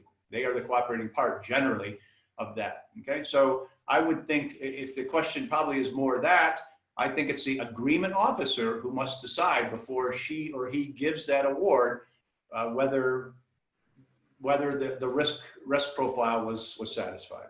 I don't think that, I doubt it. I can't speak on behalf of AOs, but I would say if I was an AO, not remember, but realize that they have certain authority and responsibilities and oversight, I think they're going to do their job, and they have to have some risk profile. All right. The next two questions are related, are somewhat related. What happens when a sub did not disclose their US-funded income projects and therefore did not undergo the OMB audit, yet they should have? What would be the remedy actions in this situation, especially from the prime? Then the second question, I understood that audit should be conducted from USD 500,000 and above, but in the presentation it was mentioned to CFR 200.501. Are there any changes or I had wrong information? Yeah, okay, well, it used to be 500, now it's 750, okay? So that threshold has been increased. Funny enough, on the CDC side, they kept it at 300, which is the old USA. So it's 750, just take that as the new threshold, okay? The first question related to what happens. Well, this is the very sad part. That is a must. So the prime must make sure the sub does get audited if they breach the threshold, which is why wearing my auditor hat, I'm saying to you, you as the prime should be talking to that sub closely to say, okay, we gave you 500. Has anyone else given you money? And you have to be a little bit more probative here. It's not just, who do they get, but because many of the large US NGOs like CARE, Save the Children, World Vision, we've worked with them for almost 20 years. They get, most of their funding is not from the US government. So you can't just say, oh, CARE gave us money. You have to say CARE, well, you have to ask CARE, is that US aid money or is that their own money? Okay, World Vision, is that your money or is that US aid money? Okay, and the thing is for UN agencies and people like the Global Fund, once the US government has given money to those organizations, it loses its Americanness, okay? It's no longer US aid money given to, or US government money given to the Global Fund. It's now just Global Fund money. So that wouldn't fall in. But the whole point is the prime's audit report could be rejected if it didn't include subs that should have been audited. Okay, that's what the rule is. The old RIG, or Office of Inspector General, it's still a current rule. The prime, you're responsible to make sure you know the source of all your subs funding. Okay. Thank you, Doug. Is that 750K threshold in a year? Is it USAID's fiscal year? Is it in a calendar year? In any 12 consecutive months? It's the organization's fiscal year. It's not the US government. So the US government's year starts in October 1st through September 30. That's their year. That's not your client or your consortium. Could be anything. Could be December, January through December. Could be June to July, July to June. It's their fiscal year that it's the sub's fiscal year that is the important thing. Because remember, it's their accounting system that has to come to a close at the end of the year. That's normally when you can add everything up. Now, I don't want to get into it too deeply, but this causes a problem for the primes frequently because their fiscal year is X and the subs could be very different. Well, then you've got to basically say, remember, on the fund accountability statement for the prime, this is their fiscal year here, okay? Their fiscal year. So these subs here, this 3.6 million is possibly the subs that's how much money the prime gave to the subs. Okay, that's how much money they've expended. Once the prime gives money to a sub, that's out of their books. That's an expenditure. Okay, now the question is on the subs books, in their fiscal year. So I don't want to get too deep into it, but the bottom line is you've got to be working with your sub to say, okay, are you going to breach this 750 in your fiscal year? Well, if you are, then you're going to need the audit. And then so when the sub is getting audited, the prime has to work. Essentially, the prime's got to be aware of the results of that audit, and it could be, you may have to break it into different pieces for the prime's audit. Okay, that's a separate question that we'll be covering, as we say, in the virtual classrooms quite substantially. Okay. Our next question is, we have a scenario that a pre-award assessment has chosen an implementer and the regional health authority did not recommend them. How do we go about this? The regional authority did not recommend them or did not, sorry, what was Yes, that word? correct. The regional health authority did not recommend them. Okay, I don't know if that regional health authority is the local government or the USAID regional health organization, but certainly when you're putting your consortium together, that's why you want to make sure they are legally organized and able to participate. And so frequently, someone says, "Oh yeah, we can do something in X region or X state or X area," and if they don't have a MOU with the government at that point, well, maybe they can't deliver. So these are things for you to consider. Frequently, countries are broken down into pieces, and you want to make sure that they're able to do what they said they were going to do. But I mean, I can't say, certainly, I don't think the U.S. government's looking for bad relationships with government. Certainly, they would like to see all consortium members can deliver. So if someone wasn't approved, I can't say, does that mean they can or cannot do the job? That would be my question. If I'm putting a consortium together, everyone's got to pull their weight. All right, our next question. Suppose you have multiple USAID grants, for example, one on OVC and another on TB, and they add up to 750,000. Does USAID audit gets triggered, or we continue with our auditors? No. Okay, you're always. It's $750,000 of U.S. government money. And as we said in the earlier webinars, USAID cares about its money. And someone may say, "Oh, I get so much from CDC and USAID." Just trust me on this one. And go to ADS 591, it's called MAA. And USAID, an agreement officer cares about his or her money. And I don't want to get too deep into the Single Audit Act, how it's done in the States. But in the States, it's called a cognizant agency. The agency that gives the most money to IntraHealth or FHI or whatever, they are responsible for the audit. Okay, so the CDC agreement officer equivalent, called the grants management officer, essentially abrogates his or her authority to the USAID agreement officer. But overseas, we don't do that. Okay, there's no way, and I've talked to many AOs about this, there's no way they're going to say, "Oh, I'm going to let the CDC AO make the decision for me." No. So it's $750,000 of U.S. aid money. And you'll see here in this agreement here, this organization only had one agreement. That's where the number would go. If they had multiple awards, they'd be listed down here. Each award would be listed separately. Okay. When they add up to 750 of U.S. aid money, triggers the audit. And again, plan for your audit earlier versus later, because frequently auditors are busy. Our next question, as regards to transition awards to local partners, is expectation that the prime should be stronger than the subs? If some subs are stronger than the prime, how can this be handled? Yeah. I can't speak. I mean, I think I say it depends. I mean, we've seen, for those who have been around a long time, we used to have USAID Forward, which was the concept, it was about like 10 years ago to 5 years ago. It was transitioning to local partners. And that's where primes were expected to strengthen subs to get them to do certain things. And that's where the swap would take place. Okay, I can't say here. I mean, if I would think if you are a organization that's currently a sub and you're doing a great job and you're compliant and you know all these rules and you transition, well, I think that's it. You're going to be the prime. Whether you need that former prime under you, I can't say. I mean, that's the stuff you might want to talk about, talk with the potential AO or the AOR about, saying, is there any expectation here? Do I need them? But it's probably your choice. I mean, remember, you're possibly competing this. Some of these may be non-competes.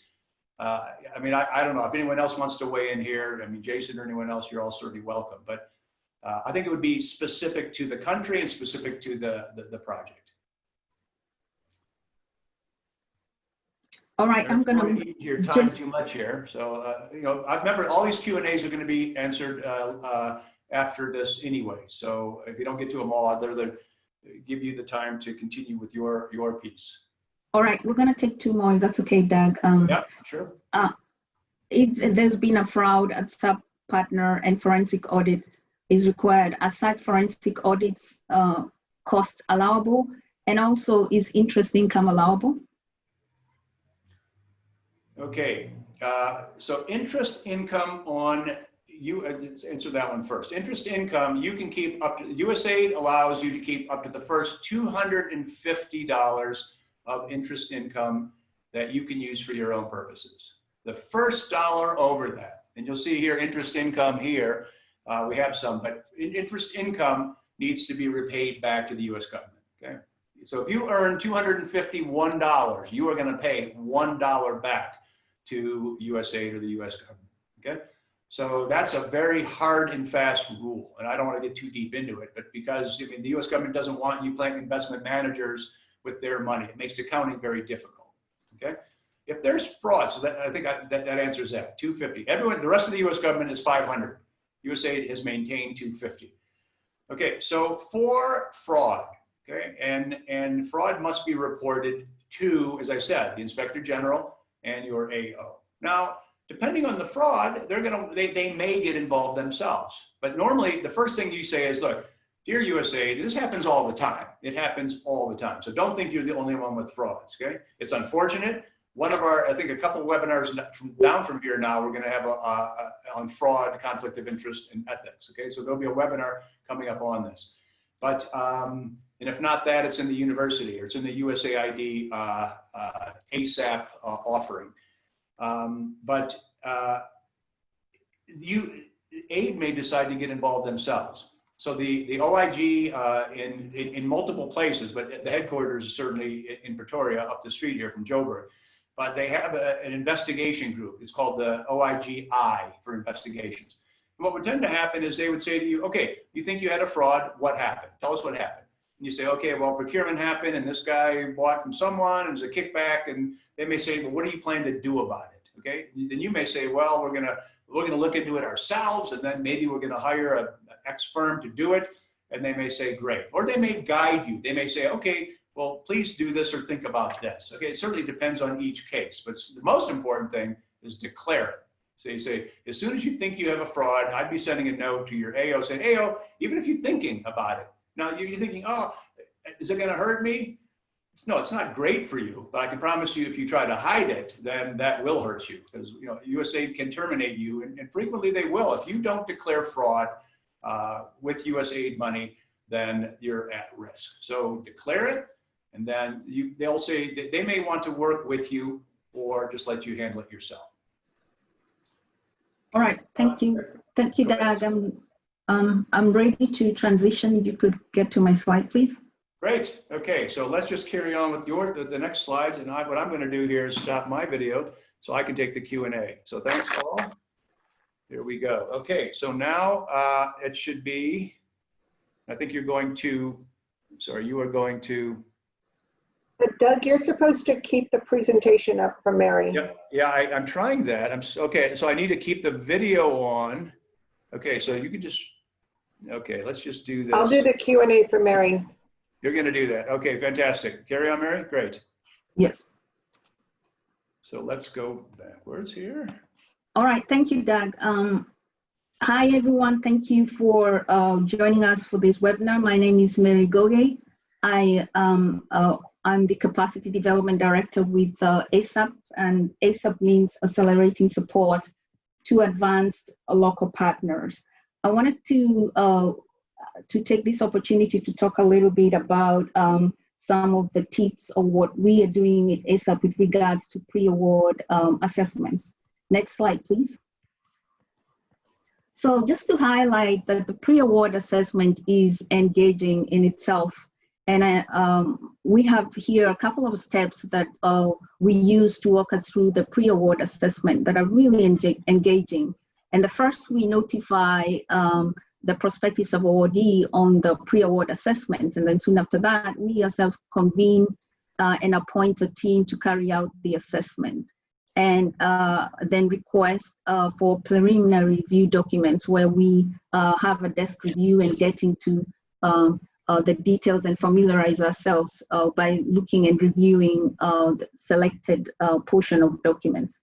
After that, we have a debrief with the sub-grantee on the assessment. We also share the tool, and if there are any questions, we're always very welcome to facilitate them to answer the questions that a sub-grantee might have. Then after that, we work with the sub-grantee to identify a right and appropriate and time to conduct a visit to the site and conduct the assessment.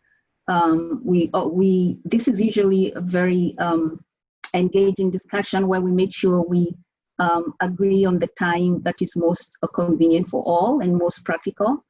Then we prepare an assessment report after we've done the assessment, and in the report we highlight the recommendations, and then we also make sure we discuss the report with the prospective subawardee. And the idea here is to make sure there is a general understanding on what the report says. If the report outlines some gaps, if there are recommendations, there always will be recommendations on how to fill in these gaps, and the timeline to fill in these gaps. And that's usually the discussions that take place at this point. Next slide, please. And from that discussion, we also usually have some sort of outline of risks. And here I wanted to highlight common risks that could come out of an assessment. One of them would be understaffing, which is not new to us, or unqualified staff, where organizations have staff filling in for certain roles, but perhaps they're not qualified for that role, or the staffing is limited to implement the project. Then another area that is a possible risk that is common is lack of operating guidelines, such as financial policy or HR policies. Also, inadequate equipment and systems to support project implementation. You might have teams that don't have enough laptops, or they don't have systems such as an accounting system that might work better for them, say something like QuickBooks. In relation to financial, one might also identify weak financial of systems and processes, or monitoring and evaluation, as well as HR systems and processes. Another area that is common risk is inadequate policies to guide in the operations and overall implementation of activities, as well as weakened internal controls. Doug talked a lot about internal controls. And the idea here is not to just identify common risks that come out of the assessment itself. There's a next step, and the next step is to see ways in which we can bridge that gap and mitigate the risks. Next slide, please. So there are certain ways that organizations that are priming can minimize risks identified in assessment. In our case, and ASAP, we provide support specifically to address gaps identified during the assessments to full completion. And we do that by outlining some sort of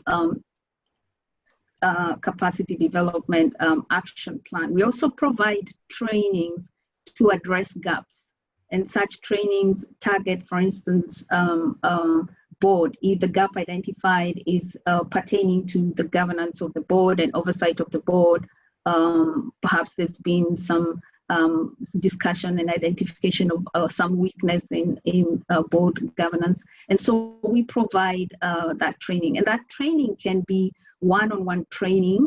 It can also be a group training where you bring all the board members together, or just go and have a discussion with each one of them. But it can also have direct short-term technical assistance to strengthen management and staff, either through mentorship, coaching, or on job trainings, where on the job there's some sort of direct assistance sitting with a specific staff and walking them through their job, and perhaps better ways of working, of implementing their roles and responsibilities. Also, another area that another technique that one can use to minimize risk is to support targeted staff.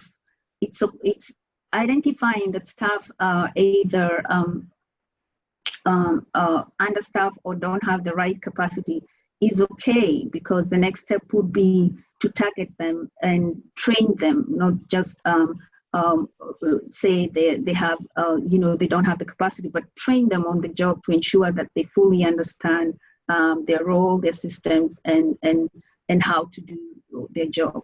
Also, another area is to support a system strengthening, such as a financial management system strengthening. Like I mentioned, maybe would involve having an upgrading to using some financial software like QuickBooks or to, and all this is to ensure effective and efficient performance in financial operations. Also, another area that we have used in strengthening financial systems is working with subawardees to outline their chart of accounts, or having some templates that they can use to facilitate their bank reconciliations, and also helping them compile, supporting them in compiling a finance manual that works for them. Another area of mitigating risk that comes out of assessment is ensuring constant monitoring on the site. And the monitoring is really not we wouldn't call it so much as an audit as part as much as we would call it a support. Visiting the site to discuss progress, success, and challenges, and discussing the challenges and ways in which those challenges can be mitigated. And at the same time, making sure that we're providing timely feedback for the subawardee. Next slide, please. Next slide, please. I'm trying to. No worries. Just carry on talking and slouching.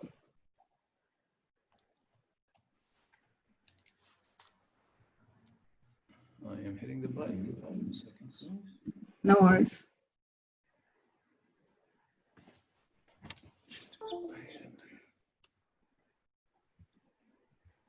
Sorry, Mary. Why do you just do you have your slides in front of you? I don't know why this is not full. Can I try to share the screen? Please, yeah, please, Catherine.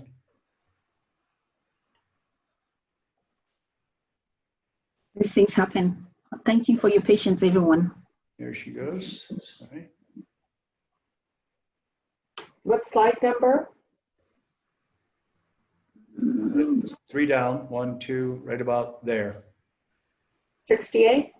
Direct technical assistance, yes. 68.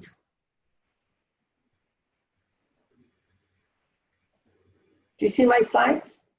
Yep. Yes, they've gone to the start.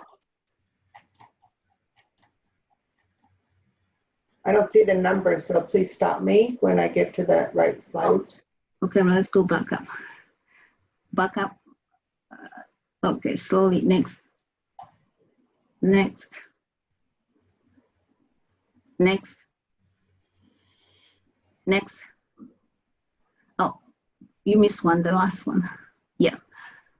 So there's some, thank you everyone for your patience, sorry about that. There's some areas in which we already have tools that can be utilized and tailor-made to fit into organization needs. And such tools include budget variance analysis. We have a tool that we share that subawardees can use to monitor their finances and variances. We also have a tool such as a board charter that we've used previously, and we have a template that teams or subawardees can use to tailor-make to their needs. And also, like Doug mentioned, timesheet is a very crucial area that you want to make sure you record your LOE in a way that's allowable. And so we have templates, timesheet templates that we can also share and we usually share that subawardees can use. We also have, like I mentioned, bank reconciliation templates and sub-grant file checklists. We want to make sure everything is documented in a way that will ensure allowability. We have a checklist template. We also have a subawardee compliance checklist template, as well as a financial supporting documentation checklist. All this is to make sure that there is sufficient documentation to qualify the expenses allowable. We also have templates such as communication plans. The communication, like Doug said, is important. You want to make sure you have a communication plan to use internally as well as to use externally, and we have a template that we can share. And we also have HR-related templates such as the recruitment policy and process, and also personnel requisition form. And we also work with subawardees to help them compile our HR manual. We also have a conflict of interest template, but that, as you would know, would really need to be tailor-made to the specific issue at hand and also to the organization. Next slide, please. Hi.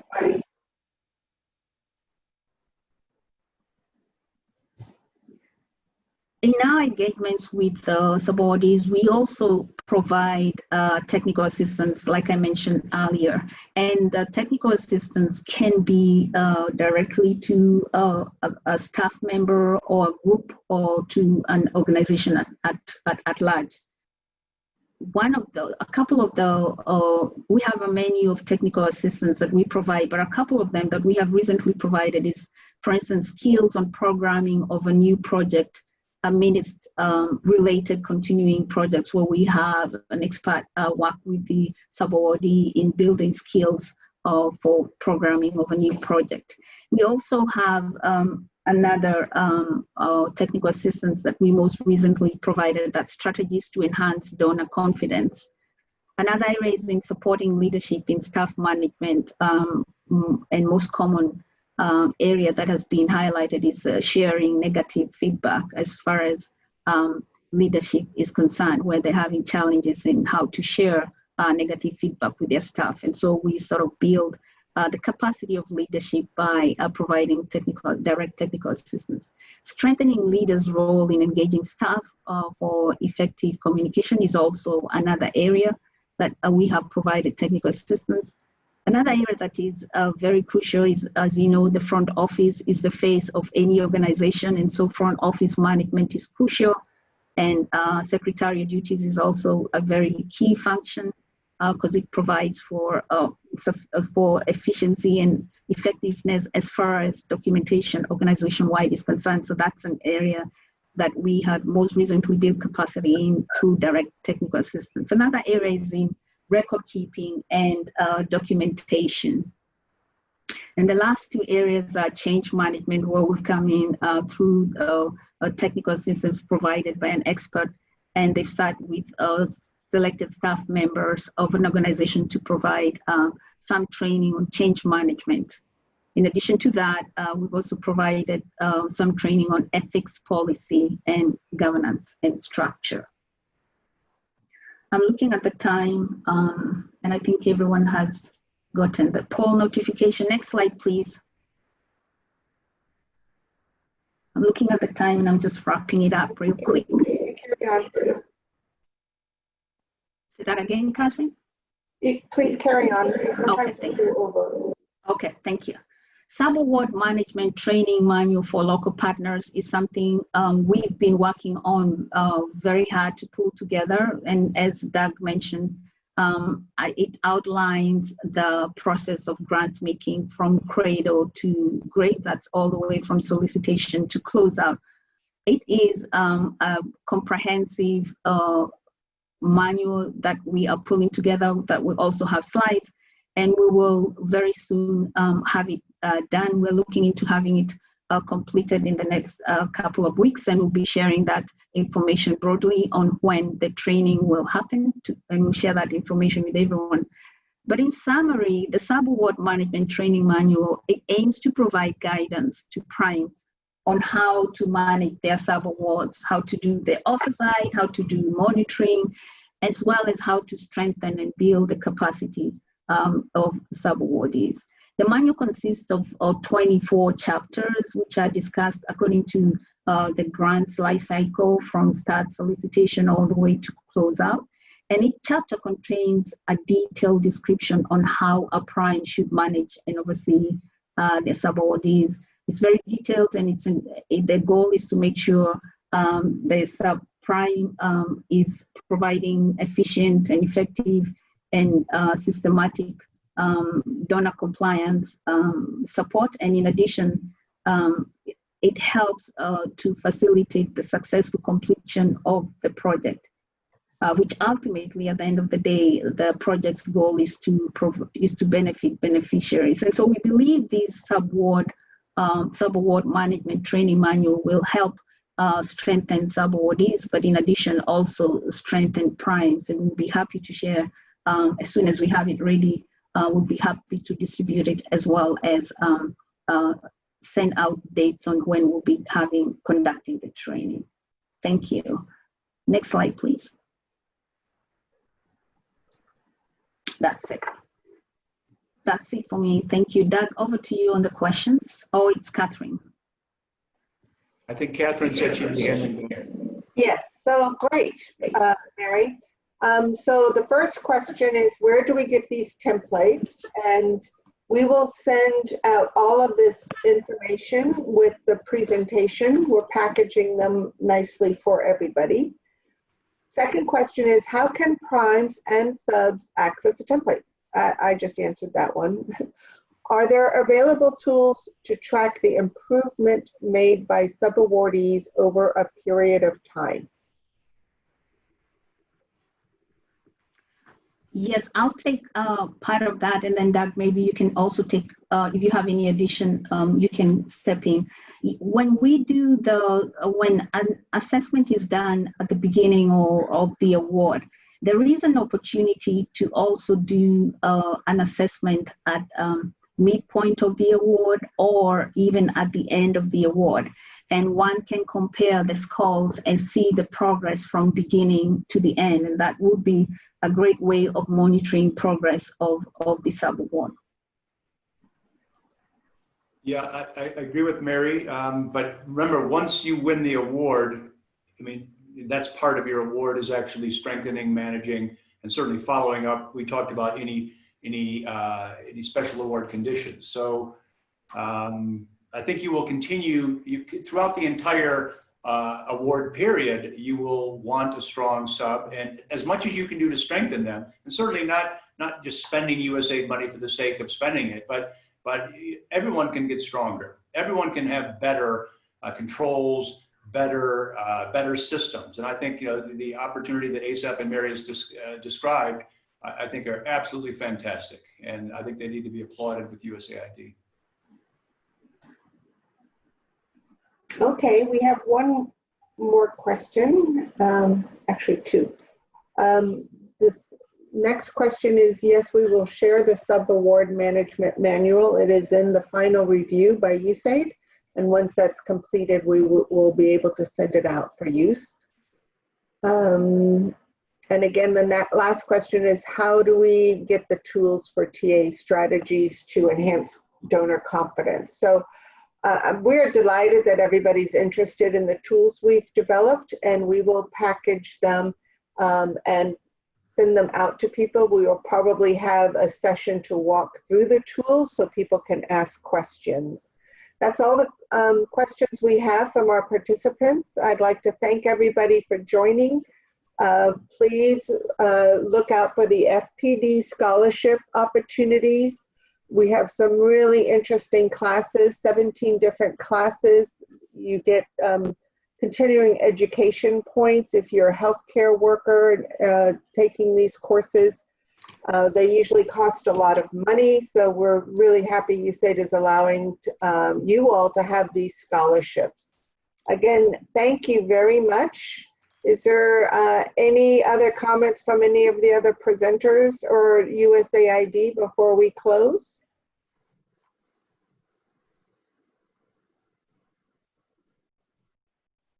Okay, well, thank you, everybody. The poll will stay open for another 10 minutes.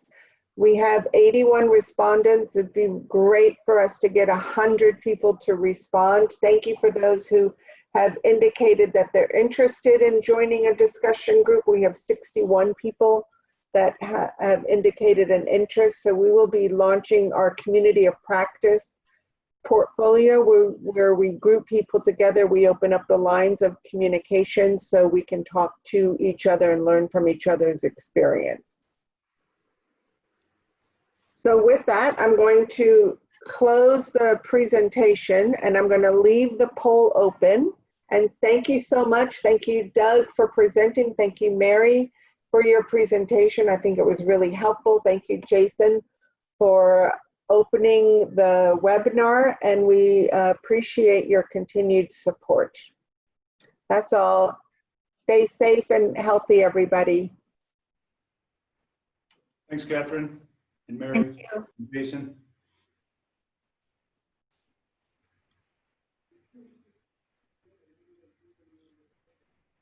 Catherine, is it open for Q&A or just it's just going to run?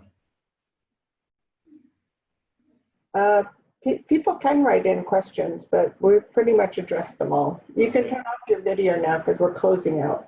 Thank you. Yeah, I wanted to do that. Oh. I wasn't sure if that would hurt the sharing.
Well, Catherine, I think I'm going to sign off if there's no more questions.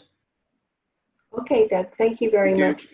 There are questions, but they're all about, can we get the questions and answers written with all of the tools and the slides? And yes, that is what ASAP commits to doing after the webinar. We will send out the tools, the presentations, the written questions and answers, and the recording of this presentation. Thank Great. you. Okay. Well done. Thanks, Catherine and the team. Thank you. Bye.